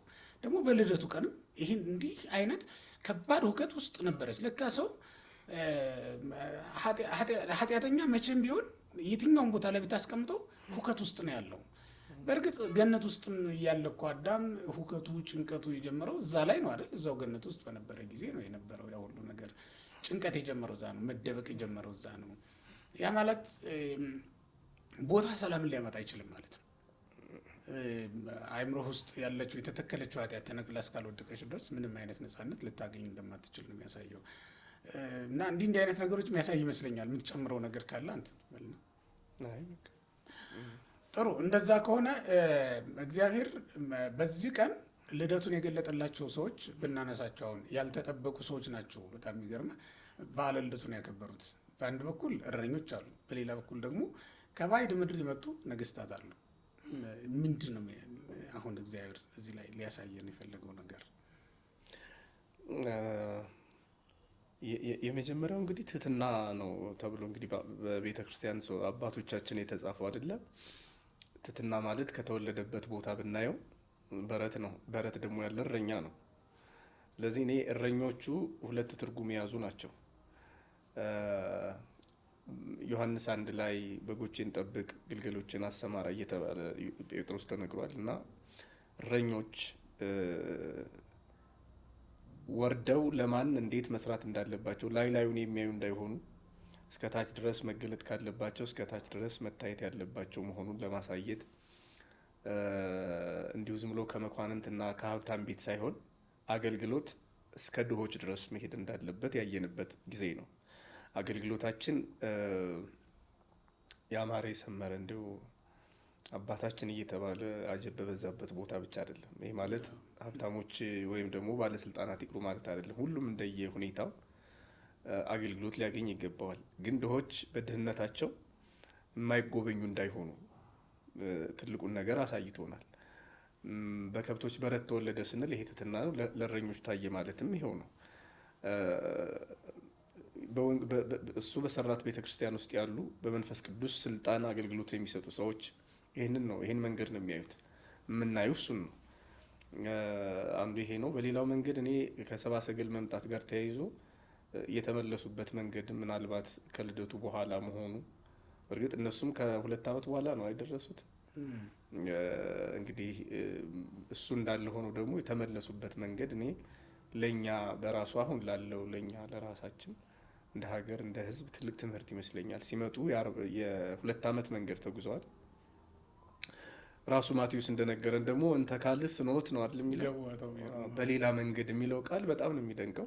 በእርግጥ እንዳነሳው ከሆን በነገር ላይ ገባው እንጂ የተለያዩ ሊቃውንት የተለያዩ ሀሳቦችን ሰጥተውበታል። የልደቱ ዕለት ነው የደረሱት ወይስ በ2ኛው ዓመት የሚለውን አንስተውታል። አዎ ትክክል ነው። በትርጓሜ ደረጃ ምናልባት ጠቅለል ያለ ሀሳቡ 2ኛውን የሚለው ያሸንፋል የሚለው ነው። ከስደቱም ጋራ ሚስማማ ታሪክ 2ኛ ዓመት ላይ የሚለው ነው። እሱ ስለሆነ ነው እንጂ ትርጓሜ እይታዎች አሉ። ባጭሩ እንደሱ እለቱን ደረሱ የሚለው 2 ዓመት ሲቀረው ተነስተው እለቱን ደረሱ የሚሉት ነገር ግን በቤተክርስቲያናችን ታሪክ ደግሞ እኔ አሁን የፈለግኩት በ40 ቀን ደረሱ የሚል መኖሩ ነው የሚገርመው። ተመልሰው ሲሄዱ እና ሌላው መንገድ የሚደንቅ ነው። የመጀመሪያው አድካሚ ነው። 2 ዓመት መምጣት ቀላል አይደለም ደግሞ ለነገስታት። ከዚያ ደግሞ ሲመለሱ መንገዱ እንዴት አጠረ እና ይሄ ከምን ጋር ይገናኝብኛል? ከእስራኤል ጋር 40 ቀን ሊገቡ ይችሉ ነበረ። ክፋት አዘገያቸውና 40 ዓመት አደረገባቸው። እነዚህ ደግሞ ክርስቶስን ካዩ በኋላ የ2 ዓመት መንገድ የ40 ቀን ሆነላቸው። ሰው እግዚአብሔርን ሲሰማ አድካሚው ነገሩ በሙሉ ቅርብ ነው። ሰብአ ሰገልን አይተናል። ሰው እግዚአብሔርን ሲያጣ ሲያምፅ ደግሞ ቅርቡ መንገድ ረዥም ነው። ይህንን እናይባቸዋለን ሰብአ ሰገል እና ሌላው መንገድ ምንድን ነው? አድካሚውን ትቶ ይሄን አጭሩን ማየት። ክርስቶስን ካዩ በኋላ ስጦታቸውን ከሰጡ በኋላ በእርግጥ ልባቸውንም እንደሰጡ ነው የሚያሳየው። እነዚህ ሰዎች ወድቀው ሰገዱለት የሚለው የልብ ስጦታ ነው አይደለም? ቀጥሎ ነው ወርቁን፣ ከርቤውን፣ ዕጣኑን የሰጡት። ስለዚህ ልባቸውን ከሰጡ በኋላ እሱ ካደረባቸው በኋላ የእሱ ከሆኑ በኋላ ምድራዊው ኮከብ ጥለው ሰማያዊውን ኮከብ ማለት እዚህ ምድር ላይ የሚታየውን ኮከብ ትተው የኮከቡን ፈጣሪ ከያዙ በኋላ ግን አድካሚው መንገድ ማጠሩ ራሱ የሚደንቅ ነው። ይሄ እንደ ሀገር ይሆናል ያልኩት እንግዲህ አንዳንድ ጊዜ አድካሚ ነገሮች ስላሉ እንዲያው ሌላ መንገድ መሞከር አንዳንዴ። ይሄ እንግዲህ ክርስቶስን ስናስብ ልደቱን ፍቅርን ነው የምናየው። ለምሳሌ በመጠላላት ይሄ ወንዙም ጎሳውም ፖለቲካውም ምኑም እችም ኢትዮጵያ በቃ የክፋት ሁሉ ቤተ ሙከራ ናት። እስካሁን ባለን ነገራችን በቃ ተጠላልፎ ይመጣል ሁሉ መሞከሪያችን ናት እና ልክ ሀያላኑ ትልልቅ መሳሪያ ከሰሩ በኋላ በውቅያኖሱ በምኑ እንደሚሞክሩት እኛ ሀገር ደግሞ ዲያብሎስ የትኛውን ክፋት የት ላይ መስራት አለ የሚሞክረው እኛ ጋር ይመስለኛል፣ እንደ ህዝብ እንደ ሀገር። እና እስኪ መንገድ ብንቀይር ደግሞ ክርስቶስ የመጣ 7ቱን የተለያዩ መስተጻራን አንድ ሊያደርግ አይደለ? በየአመቱ የምንለው ማንሰለቸው ግን ደግሞ አሁንም ደግመን የምንናገረው ደጋግመንም ቀጣይ አመትን ብንደርስ እግዚአብሔር ያኖረ የምንናገረው መልእክት አዲሱ መንገድ ይሄው ነው። ይሄ ክርስቶስ የመጣበት መንገድ የክርስቶስ የሆነ ሁሉ እሱን ካልተከተለ እንዲያውም ክርስቶስ ለምን ሰው ሆነ የሚለውን የቤተክርስቲያን ሊቃውን ሲያብራሩ ይሄ ሱታፊ አምላክ የሚባለውን ይገልጣል። ከኛ ጋራ ህብረትን ለመፍጠር እኛን ከሱ ጋር አንድ ለማድረግ አይደል የሚለው ወይም ደግሞ ቴዎሎጂያኑ እንግዲህ ቴዎሲስ የሚሉት እሱን ወደኛ ለማምጣት ነው። እንግዲህ ሰው ብቻውን ሆኖ ወደ ቀደመ ክብሩ ወደ ቀደመ ሀገሩ መመለስ አልቻለም። አምላክ ሰው ሲሆን እኛ ከሱ ጋራ እሱ ከኛ ጋራ ስንሆን ግን መንገዳችን ተስተካክሏል እና የያዕቆብ ራእይ ተፈጽሟል። የወረድንበት መሰላል መልሰን መውጣት አልቻልንም። ክርስቶስ ሰው ሲሆን ግን ያ መሰላል መውጫችን ሆኗል ማለት ወደ ገነት የምንመለስበት ሆኗል። ግን አሁን በዚህ ሱታፊ አምላክ ወይ አለ ነው። አሁን እኛ ስለ አምላክ እንናገራለን፣ መሰክራለን። ክርስቶስ ተወለደ እንዲሆነ እንዲሆነ ዓለም ሁሉ የሚናገረው ነው። ነገር ግን በምዕራቡ ዓለም ያው ዝም ብሎ ስነ በዓል ሆኗል።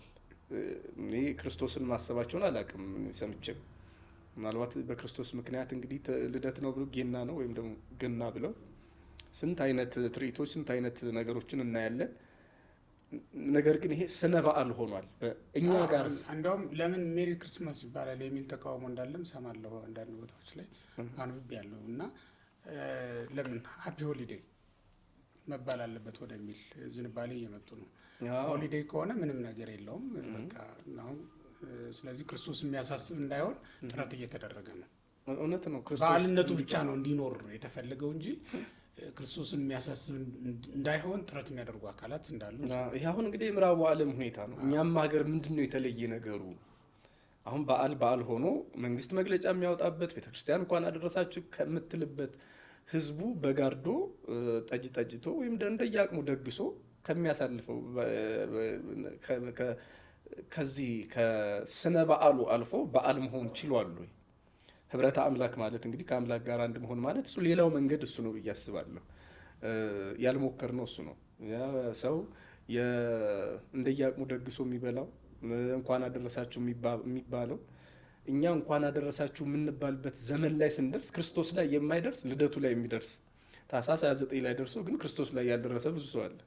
ያ ቀኑ ላይ ደርሰን ባለ ቀኑ ላይ የማይደርስ ባለቀኑ ክርስቶስ ነው እና ክርስቶስ ላይ ያልደረሰ ቀን አክባሪ መሆን ደግሞ በጣም ትልቁ ጉድለታችን ነው ብዬ አስባለሁ።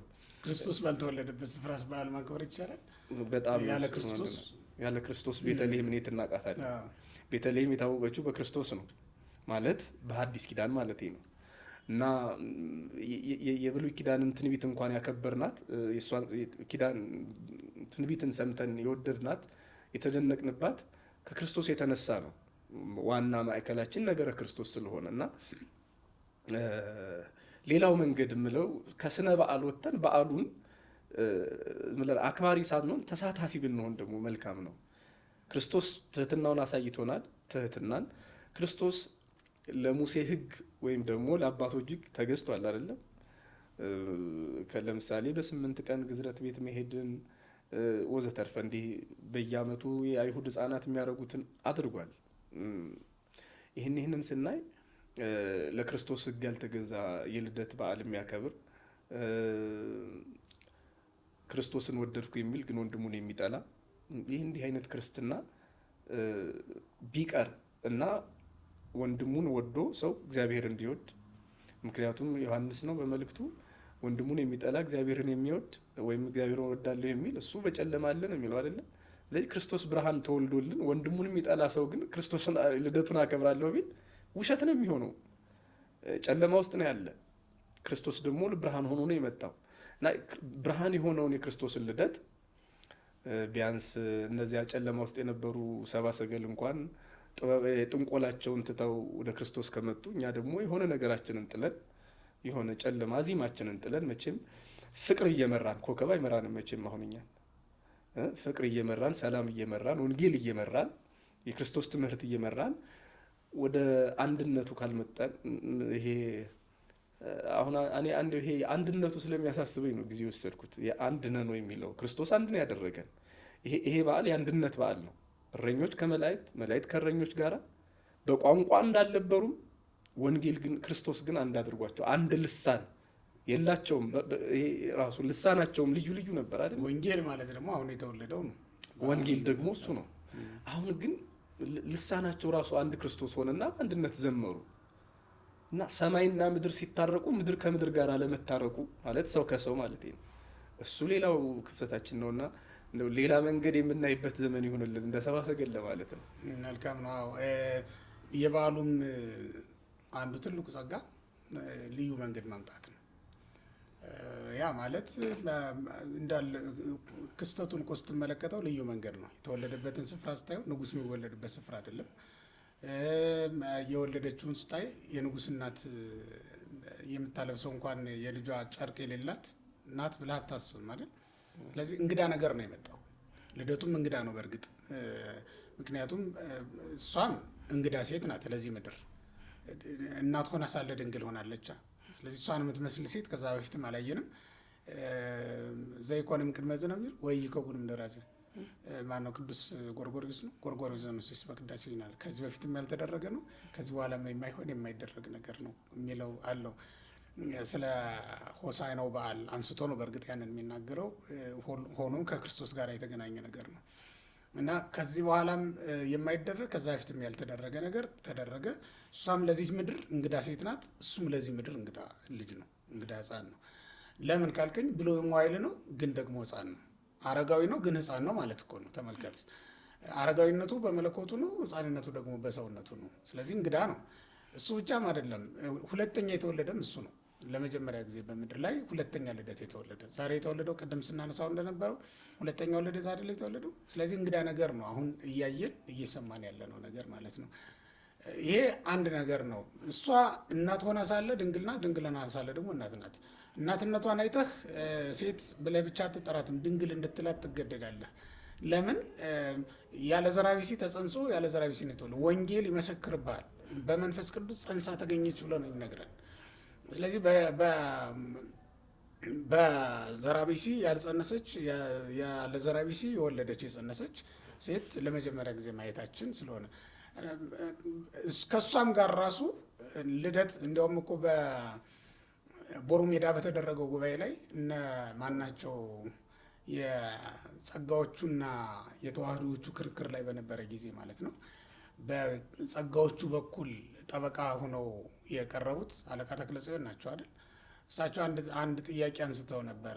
ያነሱት ምንድነው እናቱንና እሱን ልደት ያገናኛቸዋል አያገናኛቸውም የሚል ጥያቄ ነበር ያነሱት። አይ እንዴት ይሆናል? እሱ የተጸነሰው ያለ ዘር ያለ ሩካቤ፣ እሱ ደግሞ የተወለደው እሷ የተጸነሰችው ነው አይደል? አልተሳሳትኩም። እሷ የተጸነሰችው ያለ ዘር በዘር በሩካቤ ነው። እሱ ግን በዘር ያለ ሩካቤ የተጸነሰ የተወለደ ነው። ምን ያገናኘዋል ብለው ልዩነቱን ያብራሩበት ጊዜ ነበረ፣ ኢትዮጵያውያን ሊቃውንት ማለት ነው። እና በተዋህዶዎች በኩል አለቃ ኪዳነ ወልድ የሚባሉ እነዚህ ሊቁ አለቃ ኪዳነ ወልድ አይደሉም ማለት እኛ የምናውቃቸው በመዝገበ ቃላት የምናውቃቸው አይደሉም። ያኔ የዛ ጉባኤ ላይ ተወካይ ሆነው የቀረቡት ኦርቶዶክስን ተዋህዶዎችን ወክለው የቀረቡት ማለት ነው። እና እሷ ያለ ዘር ያለ ሩካቤ ጸንሳ ወለደች። እሷ ግን የተወለደችው በዘር በሩካቤ ነው። ስለዚህ እንዴት ሊገናኝልህ ይችላል ብለው እንደረቱት ይነገራል ማለት ነው። እና አሁን እዚህ ላይ ምንድን ነው ማለት የፈለጉት? ራሱ እግዚአብሔርም ልዩ መንገድ ነው ፈጥሮ የመጣው። ሰው ነው የእኛም ባህሪ ይዞ ነው የመጣው፣ የተለመደውን የአዳም ባህሪ ይዞ ነው የመጣው፣ ግን በአዲስ መንገድ ነው የመጣው። ሰይጣን እንዳይቆራኘው በዘር ሩካቤ ተጸንሶ አላገኘውም። ስለዚህ ሰይጣን የማይቆራኘው የመጀመሪያው ለሰይጣን የማይመች ልደት የተወለደው ራሱ ነው። ግን ደግሞ ለሁለተኛ ጊዜ የተወለደም እሱ ነው። ያ ማለት ቅድም ስናነሳው እንደነበረ ህልውናው እዚህ ላይ የማይጀምር ማለት ነው። ሀልዎቱም ቅድመ ዓለም የነበረ ከአብ ከመንፈስ ቅዱስ ጋር የነበረ ማለት ነው። ያንን ማጣት ሳይኖርበት እዚህ ደግሞ አዲስ ልደት የተወለደ እሱ ነው ማለት ነው።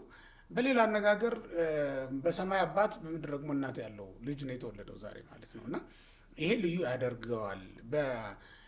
ይህንን ተወልዶ ነው እንግዲህ እኛ በጸጋ ከእግዚአብሔር በሰማይ አባት እንዲኖረን ያደረገን እሱ ነው። ለእሱ ግን የባህሪ አባቱ በሰማይ ሆኖ ነው የመጣው ማለት ነው። እና አሁን ከክርስቶስ ልደት ጀምሮ የክርስቶስ ልደት ስናከብር ከክርስቶስ ልደት ጀምሮ እንግዳ መንገድ ወይም አዲስ መንገድ ካልጀመርን በስተቀር አዲስ ሕይወት ሊኖርን እንደምን ሆኖ ይቻላል? ስለዚህ ክርስቶስን ያገኙ በዓሉን በሚገባ ያከበሩ ከሄሮድሳውያን ጋር ያልሆኑ ማለት ነው። ከሄሮድስና ከኢየሩሳሌም ሰዎች ጋር የሆኑ ሰዎች የክርስቶስ የልደቱ ነገር ሲነገር አይገባቸውም። እንዲያውም ሊደነግጡም ሊሸበሩም ሊታወቁም ይችላሉ። ከዛ በተለየ ሁኔታ የሚያከብሩ ሰዎች ግን እንግዳ ነገር ነው ዛሬ እየተከሰተ ያለው ማለት ነው። እና እሱም በደንብ ማየት ያስፈልጋል። አሁን አዲስ እይታ፣ አዲስ ሕይወት፣ አዲስ አስተሳሰብ ሊኖረን ይገባል። እንደዚህም ካልሆነ ደግሞ የሚገርም ነገር ክርስቶስን ያገኙ ሰዎች በጠቅላላው በወንጌል የሚያምኑ ሰዎች በጠቅላላው አዲስ እይታ ከዓለማውያን የተለየ ማለት ነው አዲስ ሕይወት አዲስ መንገድ ካልፈጠሩ በስተቀር ልክ እንደ ዓለማውያን ሆኖ ነው የሚቀጥሉት። እግዚአብሔር ያገኛቸውን ሰዎች ሁሉ ስራ ሲያሰራቸው በአዲስ መንገድ ነው የሚያሰራቸው። አየህ ሙሴ እስራኤልን ነፃ ማውጣት ይቻላል ብሎ በመጀመሪያ የሚያስበው በምንድን ነው? በኃይል ነበር አይደል? በግብፃውያንን ገሎ በመጨረስ እስራኤልን ነፃ ማውጣት ይቻላል ብሎ ያስብ ነበር።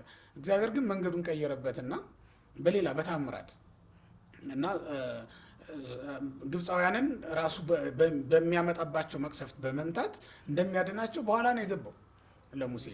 ይህንን አዲስ መንገድ እስኪያሳየው ድረስ ይህን አዲስ መንገድ እስኪቀበል ድረስ ሙሴ አምኖ የእስራኤል መዳን ዘግይቷል ማለት ነው።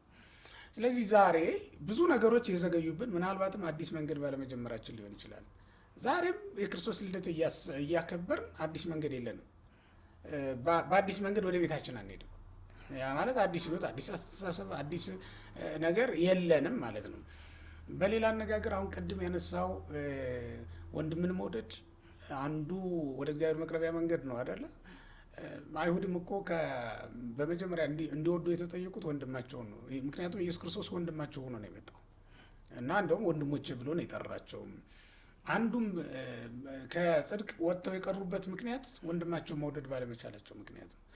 እና እሱም ራሱ ብሏቸዋል፣ ይሄማ ከሆነ እግዚአብሔርን አላከበራችሁትም ብሎ ነው የነገራቸው። ምክንያቱም እናንተ አባታችን አምላካችን የምትሉት ለእኔ አባቴ ነው ብሎ ነገራቸው። ያመለጠቻቸውን ጽድቅ ተመልከተ፣ እንዴት ባለች መንገድ እንደተሸወዱ ማለት ነው። የሚያዩትን እሱን ወንድማቸውን መቀበል ስላልቻሉ አምላክነቱንም ሳይቀበሉ ቀሩ ማለት። ምክንያቱም እነሱ ምን ያስቡ ነበረ በልባቸው? ይሄ የዮሴፍ ልጅ አይደል እንዴ? ይህን ሁሉ ጥበብ ከወዴት አገኘው ብለው ነው ያስቡ የነበረው።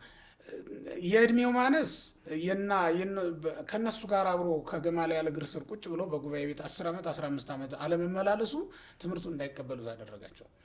ከዮሴፍ ጋር ማደጉ ደግሞ የባህሪ አምላክነቱ ወንድምነቱ እንዳይቀበሉ ናቁት ማለት ነው። ወንድምነቱን መናቃቸው የባህሪ አምላክነቱን እንዳያገኙት እንዳይደርሱበት አደረጋቸው ማለት ነው። ሰብአ ሰገልንና ሌሎችን እረኞችንም የጠቀማቸው እኮ በመጀመሪያ ሰውነቱን አምነው መቀበላቸው ነው። ሰውነቱን መቀበላቸው ለአምላክነቱ ወድቀው እንዲሰግዱና ለአምላክነቱ የሚገባ ዝማሬ እንዲዘምሩ አደረጋቸው ማለት ነው። ተመልከት፣ ስብሐት ለእግዚአብሔር ብቻ ብለው አይደለም የቀሩት፣ ወሰላም በምድር እንዲሉ አድርጓቸዋል ማለት ነው። ተመልከት። ስለዚህ ሰውነቱን ሳትቀበል አምላክነቱን ልትቀበለው አትችልም። ያ ማለት ወደ መንግስተ ሰማያት መግቢያ ወይም ወደ ባህሪ መለኮትን ወደ ማወቅ መግቢያ አንዱ መንገድ ሰውን ማወቅ ነው ማለት ነው። በሰው በኩል እግዚአብሔር ማወቅ እንደሚቻል ነው የሚያሳየው። ይህን አዲስ መንገድ መጀመር አለብን። ያንማ እኮ ቆየንበት። ቃየል ነው የጀመረው እኮ አይደል? ወንድምህን አለመውደድ ወይም ወንድምህን አስወግደህ ዓለምን ውረስ የሚለውን ፍልስፍና የቃየል እኮ ነው። ወንድምህን አስወግድ፣ ዓለምን የብቻ አድርግ፣ የግልህ አድርጋት የሚለውን ነገር ጀመረው። ግን ዓለምም የእሱ ልትሆን አልቻለችም። ወንድሙን ገድሎ የተጠቀመው ምንም ነገር የተለየ የከበረው ያመጣው ጥቅም የለውም። እንዲያውም ከዚያ በኋላ ኩን ረውደ ወድንጉጽ አይደለ የተባለው? ድንጉጽ ብኩን ሁነ ቅር ነው የተባለው። ወንድሙን የማይወድ ሰው ሁልጊዜ ባካና ሆኖ የሚቀረው ለዚህ ነው። እድሜውም ይባክናል፣ ጊዜው ይባክናል። እንዲህ ሆኖ ነው የሚቀረው። ቤቱ ሳይደርስ ይዘገያል ማለት ነው። እነዚህ ሰዎች እንደተባለውም ክርስቶስን እስኪያገኙ አድካሚ መንገድ መጥተዋል። ረጅም ዓመት ተጉዘዋል። ክርስቶስን ካገኙ በኋላ ግን በአጭር መንገድ ወደ ቤታቸው ገብተዋል። ይህ በጣም ሊወሰድ የሚገባው በዚህ በዓል ላይ የሚሳተፉ በዓሉን በመንፈሳዊ ስርዓት እያከበሩ ያሉ ሰዎችም ይህን ሊቀበሉት ይገባል የሚል መልእክት ነው ያለን። እግረ መንገዱን ግን እንዲያው በዓሉ የዝማሬ በዓል ነው እና አሁን በዚህ ቀለት ለምስጋና የተጠሩ ሰዎችን ስናነሳ ለምስጋና የተጠሩ ሰዎች እኔ በጣም የሚገርመኝ ነገር ምን እንደሆነ ታውቃለህ? እረኞች ናቸው በዋናነት የተጠሩት ለምስጋና። ለስጦታ ደግሞ ነገስታቱ ናቸው የተጠሩት። ሁሉም ያላቸውን ይዘው እንዲመጡ የተጠየቁት ማለት ነው። በእርግጥ ሰብአ ሰገልን በመጀመሪያ የምትደነቅበት የሰብአ ሰገልን ስጦታ በመጀመሪያ ራሳቸውን ያስገዙት፣ ወድቀው ሰገዱለት የሚለው ነገር ገንዘብ ከመስጠት በፊት በመጀመሪያ ለእግዚአብሔር ምንድን ነው ማቅረብ ያለብህ የሚለውን ነገር ያሳያል። እግዚአብሔር የማይገዙለት ነገስታት፣ የማይገዙለት ባለጠጎች ገንዘብ እንዲሰጡት አይፈልግም ማለት ነው። በመጀመሪያ ወድቀው የሚገዙለት የሚሰግዱለትን እንደሚፈልግ ነው የሚያሳየው። የዛሬዋ ቤተክርስቲያን እኮ እንደዛ ናት። የዛሬዋ ቤተክርስቲያን እንደዚያ ትፈልጋለች። ከዘማውያን፣ ከሌቦች፣ ወደ እግዚአብሔር ከማይመጡ ግን ገንዘባቸውን ከሚልኩ ሰዎች እኮ እንደ ህጉ ነው መቀበል የለባትም። ዛሬ ተኝተው ገንዘብ የሚልኩም ያስጨበጭቡናል በጣም። ከስጋው ከደሙ ርቀው ገንዘባቸውን ልከው እንደውም በስማቸው ወንበር ተሰይሞላቸው ማንም አይቀመጥበት አይታጡም። እነሱ እና ሰብአ ሰገል የሆኑ ሰዎችን ነው ልባቸውንም ገንዘባቸውንም እንጂ ገንዘብ እየላኩ እነሱ የሚቀሩ ሰዎችን ቤተክርስቲያን በስርዓት ደረጃ ዛሬም እንደ ስርዓት ነው መቀበል የለባትም። እንደ ስርዓት ተጽፏል። በእርግጥ እኮ የምታየው ሰብአ ሰገል አሁን ከሰራዊቶቻቸውን ልከው አይደለም የቀሩት። ኮከቡ ሲወጣ ታሪክ አላቸው በአባቶቻቸው።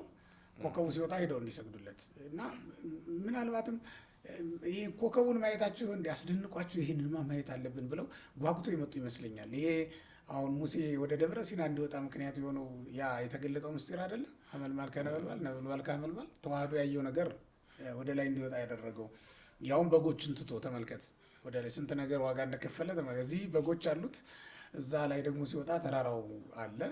ከዛ ደግሞ እዚያም ሲደርስ ጫማህን አውልቅ ተብሏል። እንግዲህ ቅድመ ሁኔታው በዝቶበታል፣ ግን ያየውን ነገር ለማየት የግድ መውጣት ነበረበት። እነዚህም ዮሐንስ አፈወርቅ እንደውም አንድ ትርጓሜ ላይ ያደንቃል የኮከቡን ነገር። የፀሐይን ብርሃን የሚበዘብዝ ኮከብ ነበር ይለዋል። ምክንያቱም በቀን ነው የሚታይ። አሁን የኮከብ ብርሃን በፀሐይ አይደምቅም አይደል? አይታይም። አሁን ሰማዩ ላይ እኮ አሉ ከዋክብቱ፣ ግን አናያቸውም በቀን። ለምን? የፀሐይ ብርሃን ከብርሃናቸው ስለሚበልጥ ይሰውራቸዋል። ይሄ ኮከብ ግን ከፀሐይ ብርሃን በልጦ ነው ይታይ የነበረው ይላል ቅዱስ ዮሐንስ። እንደዚያ ስለነበረ ይህንንማ ለማየት ጓጉተው መጥተዋል። ምናልባት እሱ ይሆናል እየመራ እንግዲህ እየጎተተ ያመጣቸው ይሄ ድንቅ ነገር ነው። ለጥበብ ስሶዎችም ናቸው። በእርግጥ ሌላም መንገድ አለው። በእርግጥ የእነሱም መንገድ እኮ የለወጠው ግን ያ የኮከቡ መምጣት ይመስለኛል። እነሱም እኮ እንትናቸውን ቀይረዋል፣ ግዕዛቸውን ማለት ጠባያቸውን ቀይረዋል። የነገስታት ጠባይ መኮፈስ አይደል?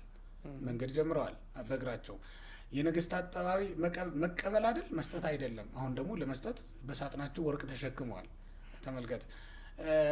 አሁን እነሱም ራሳቸው የጠባይ ለውጥ አምጥተዋል ሲመጡ ጀምሮ ማለት ነው። ቅዱስ ዮሐንስ አፈወርቅ ይህንን የኮከቡን መምጣት አንስቶ ምንድን ነው የሚለው? ልማደ ከዋክብትን ቀይሯል ይላል። ምክንያቱም ከዋክብትን የምናውቃቸው ከምስራቅ ወደ ምዕራብ ሲሄዱ ነው።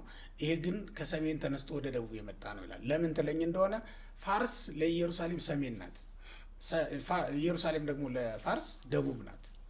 ስለዚህ ከፋርስ ነው የተነሱት፣ ከሰሜን ነው እየመራ ያመጣቸው ወደ ምን ወደ ደቡብ እየመራ ነው ያመጣቸው ማለት ነው። እና ይሄ በራሱ በኋላ ላይ ሀሳባቸው እንዲቀይሩ አድርጓቸዋል። ይህም በራሱ እያስደነቃቸው የመጡ ይመስላሉ እነዚህ ሰዎች እዚህ እስኪደርሱ ድረስ። ግን በጣም የሚገርመኝ እንደው አንተም እንድትጨምርበት ብዬ ነው እነሱ ከሰራዊቶቻቸው መካከል ይህን አድርሱልን ብለው ልከው አለመቅረታቸው ነው። ቅድም ስላነሳ ነው ባለጠጎች መባልከው ስለሚቀሩ ለእነሱም መልእክት በዛው ይተላለፍላቸው ብዬ ነው። ያው ስለ እንግዲህ ለእኔ ተጠመቅልኝ መባል አይችል፣ ለእኔ ቁረብልኝ አይባልም ማለት ነው።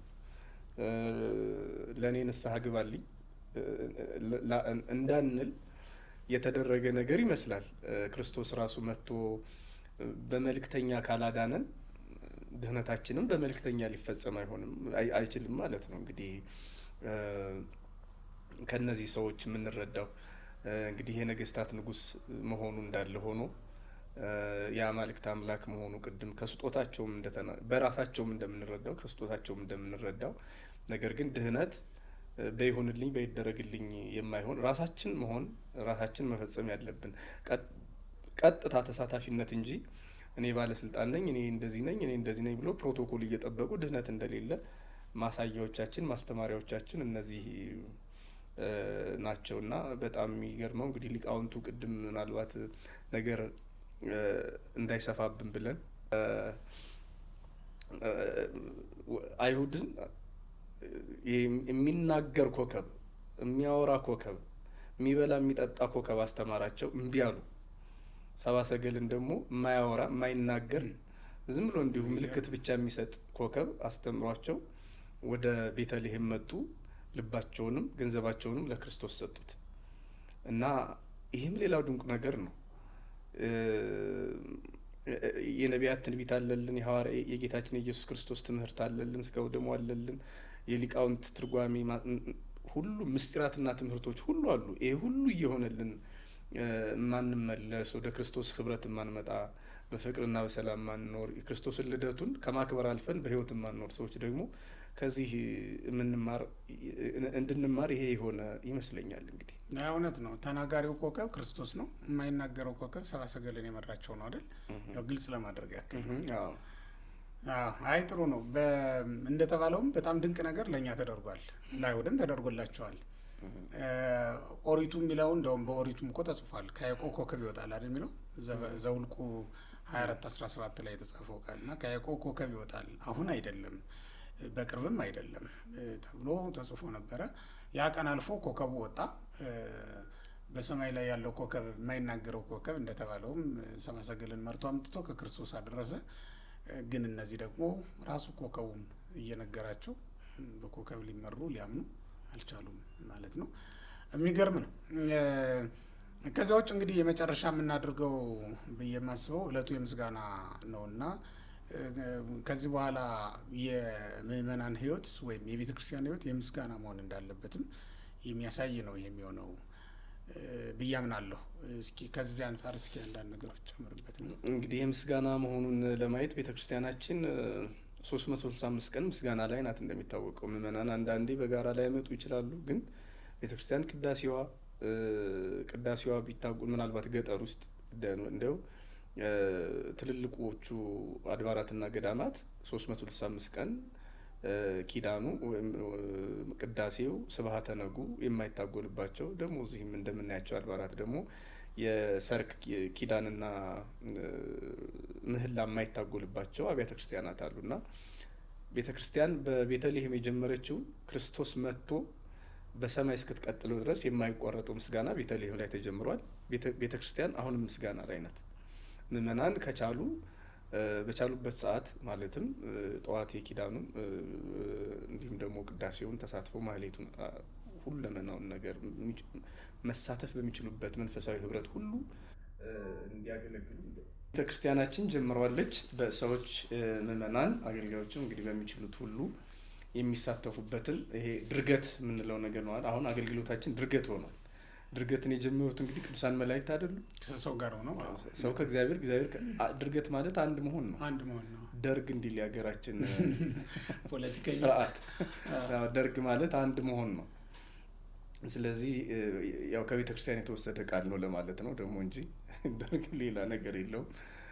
ድርገት ወረዱ እንላለን። ድርገት ወረዱ ማለት እንደውም አንዳንድ ሰው ቀይሮ እርገት ወረዱ ሲል እንሰማለን።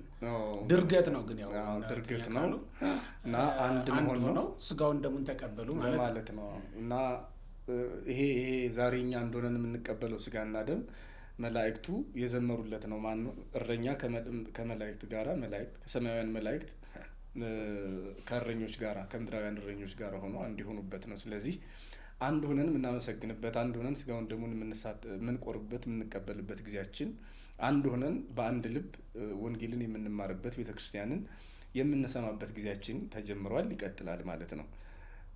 ምናልባት እዚህ ጋር እንደው ብዙ ጊዜ ውዝግብ ሲነሳበት ብዙ ጊዜ እንኳን ማለት ይከብደኛል። የኛ አማኞች ሌላው በራሱ እንደፈለገ ማለት እንደፈለገ ማመን ይችላል። መቼም ተለያይተናልና ሰው በማንነቱ ከተለያየ በኋላ በስሙ ሊጣላ አይችልም። በማንነቱ ካልተስማማን። አሁን ወደ ቤተ ክርስቲያናችን ራሳችን ትምህርት ስንመጣ ምናልባት ይሄ ለምእመናኑ ነው። አማኑኤል እና ኢየሱስ የሚል ስም ብዙ ጊዜ ሲያከራክር እንደው የቱን ነው እኛ የምንጠራው አይነት ከሌላ ከጎረቤት የሚሰማውን ወደ እኛም እየሰሙ ነው። ያው እንግዲህ ይሄ ማህበራዊ ሚዲያው የማያመጣው የለምና ከዚህ አንጻር አንድ ነገር ብሎ ለመጨረስ እኛ ኢየሱስ የሚለው ስም ስም ነው። ያው ደግሞ ቅዱስ ገብርኤል የመሰከረለት ስም ነው። ስሙንም ብሎ እሱ ስለተናገረ ኢየሱስ ትይዋለሽ ብሎ ስለመሰከረለት። አማኑኤል ስም አይደለም የሚሉ ሞኞችን ስለሰማሁ ነው። እና ኢሳይያስ ትንቢት መቼም ስሙንም አማኑኤል አይደለም ይላል ትይዋለሽ። አሁን ኢሳይያስ 7 ሊሻር አይችልም። ስሙንም አማኑኤል ትይዋለሽ። እና ሞኞች ምንድነው የሚሉት? ኢየሱስ ነው እንጂ አማኑኤል ስም አይደለም ይላሉ። ኢየሱስን የመሰለ ስም እኮ በሆሴ ነበረ። ያ ከሆሴ የተለየ መድኃኒት መሆኑን የምናውቀው አማኑኤል ስለሆነ ነው። ኤልሳ መድኃኒት ነው። ኢያሱ መድኃኒት ነው። ኢሳይያስ ሌሎችም የነቢያት ስሞች አሉ። ሌሎችም ስሞች ከኢየሱስ ጋር ተመሳሳይ ትርጉም ያላቸው በነገስታትም ስም ዘንድ ተመሳሳይ ስሞች አሉ። ኢየሱስን የሚመስሉ ማለት ነው። አይደሉም ግን የሚመስሉ ስሞች አሉ። ከነዚህ ተመሳሳይ ስሞች የምንለየው ኢየሱስን አማኑኤል በመሆኑ ነው። ምክንያቱም ኤማኑ ወይም ደግሞ አማኑ ብለን እኛ የምናየው ኤል እግዚአብሔር ከኛ ጋር ሆነ አይደለ? ኢየሱስ እና ኢያሱ አንድ የማይሆኑበትን እዚህ ጋር ብናየው ልዩነቱ ይሄኛው አማኑኤል የሆነ ኢየሱስ ነው። ያኛው ግን ኢያሱ ብቻ ነው፣ ኢሳይያስ ብቻ ነው፣ ኤልሳ ብቻ ነው። አማኑኤል ብለን ኢያሱ እግዚአብሔር ሆኖ አይደለም። ይሄ ግን ኢየሱስ ያልነው አምላክ ሰው ሆኖ ነው፣ ሰው አምላክ ሆኖ ነው። ይሄን ደግሞ የሚገልጥልን የትኛው ስም ነው? አማኑኤል ነው። እና ምናልባት አማኑኤል እግዚአብሔር ከኛ ጋር ሆነ ብለን የምንጠራበትን ስነ ስጋዊውን የአምላክን ሰው መሆን፣ ይሄ ደግሞ ያዳነበትን መድኃኒትነቱን የሚገልጥ ነው። እና መድኃኒትነቱንና ተዋህዶውን መነጣጠል አይቻልም። እና የመጀመሪያው ስሙንም አማኑኤል ትይዋለሽ። አማኑኤል የኢየሱስ ክርስቶስ መጠሪያ ስሙ ነው። በነገራችን ላይ እያንዳንዱ ስም ከግብሩ ተነስተን እንጂ ባህሪያዊ ስሙን እኮ መጥራት አይቻልም። እንዲያውም ቴዎሎጂያኑ ሁለት ነገር አላቸው። አንዳንዱ የሚታወቅ የሚለመድ የስነ መለኮት ትምህርት አለ እና ደግሞ አናውቀውም ብሎ ኔጌቲቭ በሆነ መንገድ ደግሞ ኔጌቲቭ ማለቴ እግዚአብሔር አይታወቅም ብሎ ደግሞ ይሄ ልክ በቅዳሴ ማርያም ያለው አሁን ለመለኮት እንዲህ የለውም እንዲህ ያለው አንልም፣ መለኮት የሚጨበጥ የሚዳሰስ አይደለም እንዲህ እያለ የሚገልጠው አይደለም። የማናውቀው ነገር አለ። በዮሐንስ አፈወርቅ ትምህርትም አይቻለሁ እንደሱ አይነት ትምህርት። ያንን የማናውቀውን ነገር የሰው ቋንቋ፣ የሰው ችሎታ፣ የሰው እውቀት የማይገልጠውን ነገር በሚታወቀው ቋንቋችን ጥቂት በሆነው አእምሯችን ልክ ሲገለጥ ግን መድኃኒት ማለት ነው። ስለዚህ ስም የሚወጣው ከግብር በመነሳት ነው። ይሄ ግብሩ ኢየሱስ መድኃኒት ከግብር የመጣ ስም ነው ኢየሱስ። እግዚአብሔርነቱን በትክክል የሚገልጥ ነገር ሰውኛ ቋንቋ ካለ ማን እግዚአብሔር ይሆናል እና ከአይምሮም ከቋንቋም በላይ ነው። ነገር ግን ስሞች ግብርን ተከትለው የሚመጡ ናቸው። የሚገባን እሱ ነው። እሳት ሲባል አሁን እንደ ድንጋይ ዝም ብሎ የቀዘቀዘ ሊሆን አይችልም። ከግብሩ ተነስተን እሳት እንላለን። ውሃ ስንል ከግብሩ ተነስተን ስም እንሰጣለን። ከባህሪው ተነስቶ መጥራት የሚችል ግን ራሱ የፈጠረው እግዚአብሔር ብቻ ነው። ከባህሪው ተነስቶ ነገሮችን መጥራት የሚችል ምን ማለት ነው? እግዚአብሔር ራሱ የተገለጠው ሲጀመርም ወይም ደግሞ ፍጥረታትን የፈጠረው በሰው ልማድ በሰው ቋንቋ ነው። ያንን ለእኛ በሚገባን መልኩ ማለት ነው። ለምሳሌ ቅዱሳን መላእክት ሲገለጡ ሰው እየመሰሉ ብዙ ጊዜ ተገልጧል አይደለም? ልክ እንደዚህ እና ምናልባት ውስብስብና ረቂቅ ላለማድረግ ኢየሱስ የሚለው ከግብር የመጣ መድኃኒትነቱን የምንገልጥበት ስማችን ነው። አማኑኤል ማለት ደግሞ ሁነቱን የምንገልጥበት ነው። ሁነቱን ማለት እንዴት መድኃኒት ሆነ? አምላክ ሰው ሆኖ ሰው አምላክ ሆኖ ነው መድኃኒት የሆነ። ስለዚህ አማኑኤል የኢየሱስ ሌላ ስሙ ነው እንጂ የማንጠራበት ወይም ደግሞ ስም አይደለም ብለን የምንተወው ነገር አይደለም። ሁለቱም ግብር ተኮር ስሞች ናቸው። ያኛው አምላክ ሰው መሆን ሰው አምላክ መሆኑን አማኑኤል የሚለው፣ ይሄኛው ደግሞ መድኃኒት መሆኑን የሚገልጥ ስም ነው። ቱና ይሄ በፍቅር ሆኖ ስለማክበር በዝማሬ ሆኖ ስለማክበር ልደቱ ምንም አይነት ነገር እኛን ሊያስረሳን የትኛውንም መከራ ሊያስረሳን የልደቱን ዝማሬ ከመዘመር ሊያስቆም የሚችል ማለት በሐሴት ሆነን ልናሳልፈው የሚገባ መሆኑን ለማየት ምናልባት አንድ ነገር ትዝ ስላለኝ ነው ሲነሳ። በዚህ በአንደኛው የዓለም ጦርነት ላይ የጀርመንና የእንግሊዝ ጦሮች ወይም ወታደሮች ያው በጠላትነት ነበር የሚፈራረጁት የሚገዳደሉት፣ ማለት አንዱ ያንዱ ጠላት ሆኗል። እና የክርስቶስ የልደቱ ዋዜማ ላይ በአንደኛው የዓለም ጦርነት ላይ ማለት ነው በየፊናቸው ሆነው ዲብ ነው የሚባለው ይሄ ወይም ደግሞ ምንድን ነው የወታደሮቹ ጉድጓድ እሱ ጋር ሆነው ሳለ ድንገት የአንደኛው ክፍል ማለት ነው የልደትን እንትን ያው በእነሱ ምናልባት የልደት መዝሙር ልንለው እንችላለን። እሱን ሲዘምሩ እሳት እያነደዱ ሌሎቹም ተቀላቀሏቸውና የጋራ ሜዳቸው ላይ ተገናኝተው ሁለቱም ጦራቸውን ጥለው አለቆቻቸው ሳይፈቅዱላቸው ጄኔራሎቹ፣ ወታደሮቹ ግን ቢያንስ የክርስቶስን ልደት እስኪ አብረን እናሳልፍ ብለው የክርስቶስን ልደት የተጣሉት ማለት ነው። የተጣሉት ምን መጣላት ብቻ ዓለም አቀፍ መቼም ያው ዓለም አቀፍ የሚባለው በእርግጥ አይገባኝም። እነሱ ሲጣሉ ጠባቸው ዓለም አቀፍ ነው። እኛ ሰላማችንም ጦራችንም ያው የአንድ ሀገር ነው። ወይም እንኳን ዓለም አቀፍ አህጉር አቀፍ አይሆንም። ለማንኛውም ግን ዓለም አቀፍ የሚባለው ጦርነት ላይ ነው ያሉት። በጣም ኃይለኛ ነው። በጣም የዓለም ጦርነት እኮ ነው የሚባለው ራሱ። አዎ የዓለም ጦርነት ነው የሚባለው እና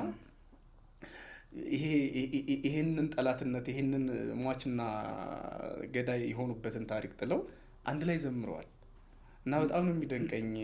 የጀርመንና እንግሊዝ ሟችና ገዳይን ያስማማ ማለት እኮ ነው። አዎ በቃ ይሄ ጠላት የሚባባሉት ሰዎችን እና ወታደር መሳሪያውን ትቶ መሳሪያውን ጥሎ እንዲህ የዘመረበት መሆኑን ሳስብ በጣም የሚገርም ነው። ግን በጣም የሚገርመው ታሪክ ጸሐፊው ደግሞ ቀጥሎ አለቆቻቸው ሲሰሙ ይሄንን ነገር በቁጣ ለምን እናደርጋችሁ እንዳሏቸው ደግሞ ተጽፏል። እና እንደው የክርስቶስ ልደት ሲታሰብ እነዚህ ስጋውያን ነገስታቱን እናስደስታለን ብለው በፖለቲከኛ ምሪት የጦር ካምፕ ውስጥ ያሉ ወታደሮች እንዲህ ካደረጉ እኛስ ደግሞ ምን እንማር ይሆን ከዚህ ብዬ አስቤ ነው። ምናልባት እንዲያው ብዙ ትጥቆች አሉ እኮ የምላስ ትጥቆች እና እኛና እነሱ የሚል ብዙ ነገሮችን እየሰማን እንዳናሳልፈው ነው። በቻልነው መጠን ልዩነቶቻችንን ሁሉ ጥለን አንድ ያደረገን ክርስቶስን እሱ አይሁዳዊ ሳይል ግሪካዊ ሳይል ወይም ደግሞ ሌላ ሳይል በምንም ነገር ሳይመርጠን አንድ ካደረገን በኋላ የተለያዩ ምልከታዎች ሊኖሩ ይችላሉ፣ የተለያዩ አስተሳሰቦች ሊኖሩ ይችላሉ። እነዚህን ለጊዜው ሰብሰብ አድርገናቸው ቢያንስ በዚህ ቀን እንኳን ፍቅርን ከጀርመን እንደው ከመላእክት ከእረኞች ቢቀር ሊገሉ ከተሰለፉ ወታደሮች ተምረን እንደው የነገር ነፍጣችንን ብናስቀምጥ እና አንድ ላይ ሆነን ብንዘምር፣ አንድ ላይ ሆነን እግዚአብሔርን ብናመሰግን ከሆነብን ይልቅ የተደረገልንን ነገር ብናይ ዛሬ ለማለት አስቤ ነው። በድጋሚ አመሰግናለሁ። አዎ ይብቃን። እንግዲህ የመጨረሻ እኔም መናገር የምፈልገው ዛሬ የአምላካችን የመድኃኒታችን ኢየሱስ ክርስቶስን የልደት በዓል እያከበርን ነው። ይች ቀን እጅግ በጣም የተወደደችና የተከበረች ቀን ናት። ምክንያቱም መድኃኒታችን የተወለደው ዛሬ ነው። የምንከብርበት ክብራችንም የተወለደው ዛሬ ነው። አንድ ቀን ሆና ግን ደግሞ ዘላለማዊት የሆነች ቀን ናት። ዮም ስንል እንኖራለን። ምክንያቱም ይቺ ቀን ዛሬ ብቻ ተብላ የምትታለፍ እንደ አንድ ቀን የምታልፍ ቀን አይደለችም እና ሁልጊዜ በየዓመቱ ዮም ተወልደ እንላለን። እንዲሁም በየቀኑ ማለት ነው ዮም ተወልደ ስንል ነው የምንኖረው። ዋነ ዮም ወለድኩከ ነቢዩ ዳዊት እግዚአብሔር አለ አንተ ልጄ ነህ እኔም ዛሬ ወለድኩህ ብሎ ተናገረ ይላል። ስለዚህ እኔም ዛሬ ወለድኩ ዮም ብሂል ወትረ ብሂል ይላል ቅዱስ ዮሐንስ አፈወርቅ ደግሞ ዕብራውያንን በተረጎመበት ድርሳኑ ዛሬ ማለት ዘላለም ማለት ነው ይላል። ይቺ ቀን ዘላለማዊት የሆነች ቀን ናት። ዛሬ እያከበርናት ያለች በዓልና ምስጋና ካፋችሁ አይለይ ለማለት ነው። እረኞች መንጋቸውን ከመጠበቅ ወጥተው ዛሬ ለምስጋና የተሰለፉበት ቀን ነው። ነገስታት ዘውዳቸውን አኑረው ቤተ መንግስታቸውን ለቀው ለምስጋና እና ለስጦታ ወደ ከብቶች በረት የወረዱበት ቀን ነው። የላይኛው ይወርዳል፣ የታችኛው ደግሞ ይወጣል። እንዲህ ባለ ድንቅ መንገድ እግዚአብሔር ዛሬ ሰውንና መላእክትን በሰማይም በምድርም ያለውን ፍጥረት ሁሉ አንድ አድርጎ አገናኝቶ ለምስጋና ያሰለፈበት ቀን ነው እና በመከራ ውስጥም ያላችሁ እግዚአብሔርን አመስግኑ። ምክንያቱም ቤተ ክርስቲያን እስር ቤት ውስጥም ሆና ዘምራለች። ሰማዕታት ወደሚታረዱበት ስፍራ እየተነዱም እየዘመሩ ነበር የሚሄዱት እንጂ እያለቀሰ የሞተ ሰማዕት የለንም። እንዲሁም በተለያየ መንገድ በተለያየ ምክንያት ዓለም ቀንበር የጫነችባቸውም ሰዎች ዛሬ በየትኛውም መከራ ውስጥ ሆናችሁ እግዚአብሔርን ልታመሰግኑ ይገባል። ምክንያቱም በመከራ ውስጥም ብንሆን የሚያሳርፈን እኔ አሳርፋችኋለሁ ብሎ ቃል የገባልን ኢየሱስ ክርስቶስ የተወለደበት ቀን ስለሆነ እናመሰግነዋለን። ከመላእክት ጋር አብሮ መዘመር ነው ዛሬ መዘመር። በእውነት በእግዚአብሔር ፊት ማመስገን ነው። በእግዚአብሔር ፊት ስጦታ ማምጣት ነው ዛሬ የምናቀርበው ስጦታ በጠቅላላው ማለት ነው እና ይች ቀን ላታልፍ የተሰጠችን ቀን ናት። ኢዮብ ከረገማት ቀን ይልቅ የተለየች፣ አዳም ከተረገመባት ቀን ይልቅ የተለየች፣ ጸዳለ መለኮትን የወረስንባት እግዚአብሔርን ያየንባት ልዩ ቀን ናትና ይሄን ዛሬ ያየነውን ምስጢር ሁልጊዜ በልባችን ስናደንቀው ልንኖር የሚገባ ምስጢር ነው። ድንግል ፈጣሪዋን ወለደችው እሱም እናቱም ፈጠረ እያልን ስናመላልሰው ብንኖር በእውነት በተመስጦ እንድንኖር የሚያደርግ ድንቅ ተአምር የተፈጠረው የታየው በዚህ ቀን ነውና ይችን ቀን ልናደንቃት፣ ይችን ቀን ልናከብራት ይገባል። እግዚአብሔር ፍቅሩን የገለጠባት ድንቅ ቀንም እንደመሆኗ ደግሞ በዚህ ቀን ሁላችንም ለሰው ልጆች ያለንን ፍቅር ልንገልጥ ይገባል። ለእግዚአብሔር ፊት ለፊት አገኝተን ስጦታ የሰጠነው ለመጀመሪያ ጊዜ ዛሬ ነው። ሳጥናችንን ከፍተን እንስጥ ብንል ፊታችን ላይ ያገኘነው እግዚአብሔርን ዛሬ ነው እና በጣም በእውነት የሚደንቅ ቀን ነው ዛሬ። ስለዚህም በዓል ስታከብሩ በዚህ ዕለት ደስታችሁን ሰማያዊ አድርጉትና ክርስቲያኖች በጠቅላላው ክርስቶስ ይሄ ከሰማይ በምድር እንግዳ የሆነ ስም የተሰጠንም እኮ ዛሬ ነው። እንደው ስንቱን እጠቅሰዋለሁ። ምክንያቱም ከሰማይ በታች የከበረ ስም እንደዚህ ያለ ስም የለም አይደል? እግዚአብሔር የሰጠን ስም እንድንበት ዘንድ የተሰጠን ስም አይደለም የምንለው እና ይሄን ሁሉ ስጦታ የተቀበልነው ዛሬ ነው እና እንዲሁ ለዚህ ቀን ምን ምሳሌ እናገኝለታለን ማለት ነው? ምንም ልናገኝለት አንችልም። ስለዚህ ጾጾ እያላችሁ እግዚአብሔር ላደረገልን ነገር እግዚአብሔርን እያመሰገን ልንውል ይገባናል። በሀዘን ውስጥም በደስታም ውስጥ ብንሆን የትኛውም ደስታ ይሄን አይተካከለውም። የትኛውም ሀዘን ደግሞ ይሄን ደስታ ሊያስረሳን አይችልም ማለት እፈልጋለሁ።